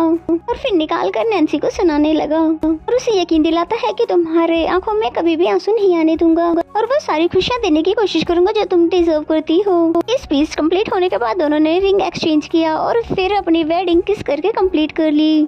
ये दोनों तो बहुत ज्यादा खुश थे ही, लेकिन इनसे ज्यादा तो इनके ऑफिस के कलीग्स खुश नजर आ रहे थे। एंड देन बुके टॉस करने का सीन आता है, जहाँ पर बहुत सारी लड़कियां इकट्ठा हो गई थी, मरिजिया और उफान भी पीछे नहीं रहती, और साथ ही वो यंगेस्ट कपल भी शामिल हो जाते हैं जो कि रिंग लेकर आए थे। और फिर जैसे ही नैन्सी ने बुके फेंका तो उस लड़के ने पकड़ लिया और पकड़ते ही अपनी गर्लफ्रेंड को प्रपोज कर देता है कि मैं तुम्हें पसंद करता हूँ। बेचारा न जाने कब से बताने की कोशिश कर रहा था, और अच्छी बात तो ये थी कि वो लड़की भी उसे पसंद करती थी, और इंतजार तो बस इस बात का था कि वो कब उसे प्रपोज करे और हाँ कहते। नेक्स्ट सीन में फंक्शन खत्म होने के बाद ये तीनों घर आते हैं और मोमोज के साथ उसका सारा सामान उठाकर ला रही थी, लेकिन अपने साथ नहीं आने देती है, उसको अपने घर जाने के लिए कह रही थी। ये दोनों अब मैरिड है। देन इन दोनों को बेड पर बैठे हुए दिखाया जाता है, जहाँ पर ये दोनों ही बहुत ज्यादा शर्मा रहे थे, जैसे कि पहली बार मिले हो, समझ नहीं आते कि क्या बात करे और कहाँ से बातें स्टार्ट करें। फिर नैन्सी ने ही ब्रेव बनकर उसे किस कर दिया। एंड देन नेक्स्ट सीन में नैन्सी अपने डैड से मिलने के लिए जुआन को लेकर आई थी, जहाँ जुआन उन्हें बताता है कि मैंने आपकी बेटी से शादी कर ली है और मैं जानता हूँ कि आपको मुझसे प्रॉमिस चाहिए कि मैं हमेशा आपकी बेटी को खुश रखूं। मैं वादा करता हूँ कि मैं आपकी बेटी का सबसे ज्यादा ख्याल रखूंगा। और फिर सियाचुन से कहने लगता है कि मैं जानता हूँ कि तुम्हारी क्या विशेष थी, इसलिए मैं तुम्हारे लिए वो सारी विशेष पूरी करूंगा, और सिर्फ नैन्सी का ही नहीं बल्कि तुम्हारी मॉम का भी ख्याल रखने की पूरी जिम्मेदारी मेरी ही है। देन नेक्स्ट सीन में नैन्सी अपनी नोवेल खरीदने के लिए आई होती है, जो कि पब्लिश हो चुकी है, पर वो ये देखकर हैरान हो जाती कि वहाँ पर मिस्टर बैट के नाम से कोई भी बुक नहीं पड़ी हुई है। फिर शॉपकीपर से उसे पता चलता है कि मिस्टर बैट नाम की जो बुक आई थी वो 1 घंटे में ही सबकी सब सेल हो गई, और ऊपर से फेमस ऑथर जुकिन ने भी इस नोवेल को रिकमेंड कर दिया, तो फिर 1 घंटे में तो सेल होनी ही थी। नैन्सी तो इस बात से खुश थी, लेकिन जुआन को थोड़ी प्रॉब्लम थी और कहता है कि जुकिन हमेशा अपनी टांगे अड़ाता रहता है। जुआन ने बताया कि मुझे इस इवेंट को सेलिब्रेट करने के लिए एक छोटा सा बेबी चाहिए, लेकिन नैन्सी बोलती है पहले इसके लिए अपने जॉब तो ढूंढ लो, क्योंकि बच्चे संभालना इतना आसान तो नहीं होता है। लेकिन जुआन तो उसकी सुने बिना ही उसे किसिस करने में लगा हुआ था। देन हमें कुछ सालों के बाद का सीन दिखाया जाता है, जहाँ पर दोनों की ही प्यारी प्यारी सी बेटियां थी। दोनों की मदर्स इन दोनों को अपने डैड के पास क्या छोड़ गई थी, इन्होंने तो पूरे घर को ही बर्बाद कर दिया। और फिर जुकेन को जैसे लगता है कि मदर्स वापस आने वाली है, तब भी वो जुआन के साथ अपनी जगह चेंज कर लेता है और उन्हें बताने लगता है ये सब जुआन की गलती है, मैं तो किचन में कुकिंग कर रहा था। जिसमें जुआन ने बताया कि ये झूठ बोल रहा है, इसी ने सारा गंद मचाया है। फिर नैन्सी अपनी प्यारी सी बेटी जीजी का हाथ धुलाने के लिए ले जाती है और फिर साथ में बैठकर ये सभी डिनर करते हैं। और कल नैन्सी का साइनिंग इवेंट है जिसको ये डिस्कस करने लगे। जीजी अपने डैड को किसेस कर रही थी, जबकि नैन्सी इन दोनों को शांति से खाना खाने के लिए कह रही थी। नेक्स्ट सीन में नैन्सी ने जुकेन को अपनी नोवेल की बुक दी और उसे थैंक यू कहती है कि जो कुछ भी मैं बनना चाहती थी वो नोवेल आर्टिस्ट मैं आपकी वजह से ही बनी हूँ। और फिर साइनिंग इवेंट स्टार्ट होता है जहाँ पर एक फैंस नैन्सी से हाथ मिलाता है और उसके साथ सेल्फी ले रहा था और जुआन तो उन्हें देख देख कर जेलस हो रहा था, इतना ज्यादा जेलस हो रहा था कि सबके सामने ही जाकर उसे किस कर दिया। इसी के साथ हमें नैरेटिव वेज में बताया जाता है कि जुआन एक प्रोफेसर बन गया है एक यूनिवर्सिटी का। नेक्स्ट सीन में वापस जाते हुए जीजी फेरी फाउंटेन के बारे में पूछ रही थी, यहाँ पर सच में फेरी रहती है? जिसपे नैन्सी ने बोला कि इसके बारे में तो मैं नहीं जानती, लेकिन इसके साथ यहाँ पर हमारी बहुत सारी मेमोरीज है और यहीं पर मैं तुम्हारे डैड से फर्स्ट टाइम मिली थी। जुआन ने उसे गोद में उठा लिया और फिर बातें करते हुए वो घर जाने लगे। और यहाँ पर हमारा नोवेल खत्म होता है, वो नोवेल जो कि नैन्सी ने लिखा था। हमें पता चलता है कि हमारी पूरी सीरीज एक नोवेल थी जो कि नैन्सी ने लिखा था और उसमें से कुछ भी रियल नहीं था। तभी ऑडियंस में से कोई क्वेश्चन करता है कि तुमने ऐसा फैंटेसी वाला नोवेल क्यों लिखा और क्या रियलिटी में भी ऐसा हो सकता है? नैन्सी ने कहा कि मैं उन लोगों को उम्मीद दिलाना चाहती हूँ जिन्होंने अपने प्यार को खो दिया है और जरूरी नहीं है कि जो हमारी लाइफ में नहीं रहे हमने हमेशा के लिए उसे खो दिया है। और अगला सवाल पूछा जाता है क्या तुम्हारी लाइफ में भी कोई जुआन है? जिसपे नैन्सी ने बोला कि ऐसी फैंटेसी चीज मेरी लाइफ में कभी भी नहीं हुई। और दूसरी चीज तो ये है कि हमारे रियल वर्ल्ड में टाइम ट्रैवल जैसी कोई भी चीज नहीं है और भले ही मेरे पास कोई जुआन नहीं है लेकिन मेरे बचपन का प्यार मेरा हस्बैंड जियाओचिन है और वो यूनिवर्सिटी में प्रोफेसर है और एक सेमिनार अटेंड करने की वजह से यहाँ पर नहीं आ सका, वरना तो उससे आप लोगों को जरूर मिलवाती। तभी जियाओचिन भी आ जाता है और हम देखते हैं कि ये कोई और नहीं बल्कि जुआन ही था और सभी रिपोर्टर्स को तो बहुत ही ज्यादा हैंडसम लगता है और सभी उसकी तारीफें करने लगते हैं और वो जाकर अपनी हम वाइफ को हक कर देता है और फिर सभी को थैंक्स कहने लगता है कि आप लोगों ने आकर मेरी वाइफ का सेशन अटेंड किया और फिर सबके सामने अपनी वाइफ को किस करता है और फिर इसी सीन के साथ इस सीरीज की हैप्पी एंडिंग हो जाती है। तो मेरा एक्सप्लेनेशन अगर आपको अच्छा लगता है तो वीडियो को लाइक करें और इसी तरह के और ड्रामा देखने हैं तो प्लीज मुझे कमेंट करके जरूर बताएं।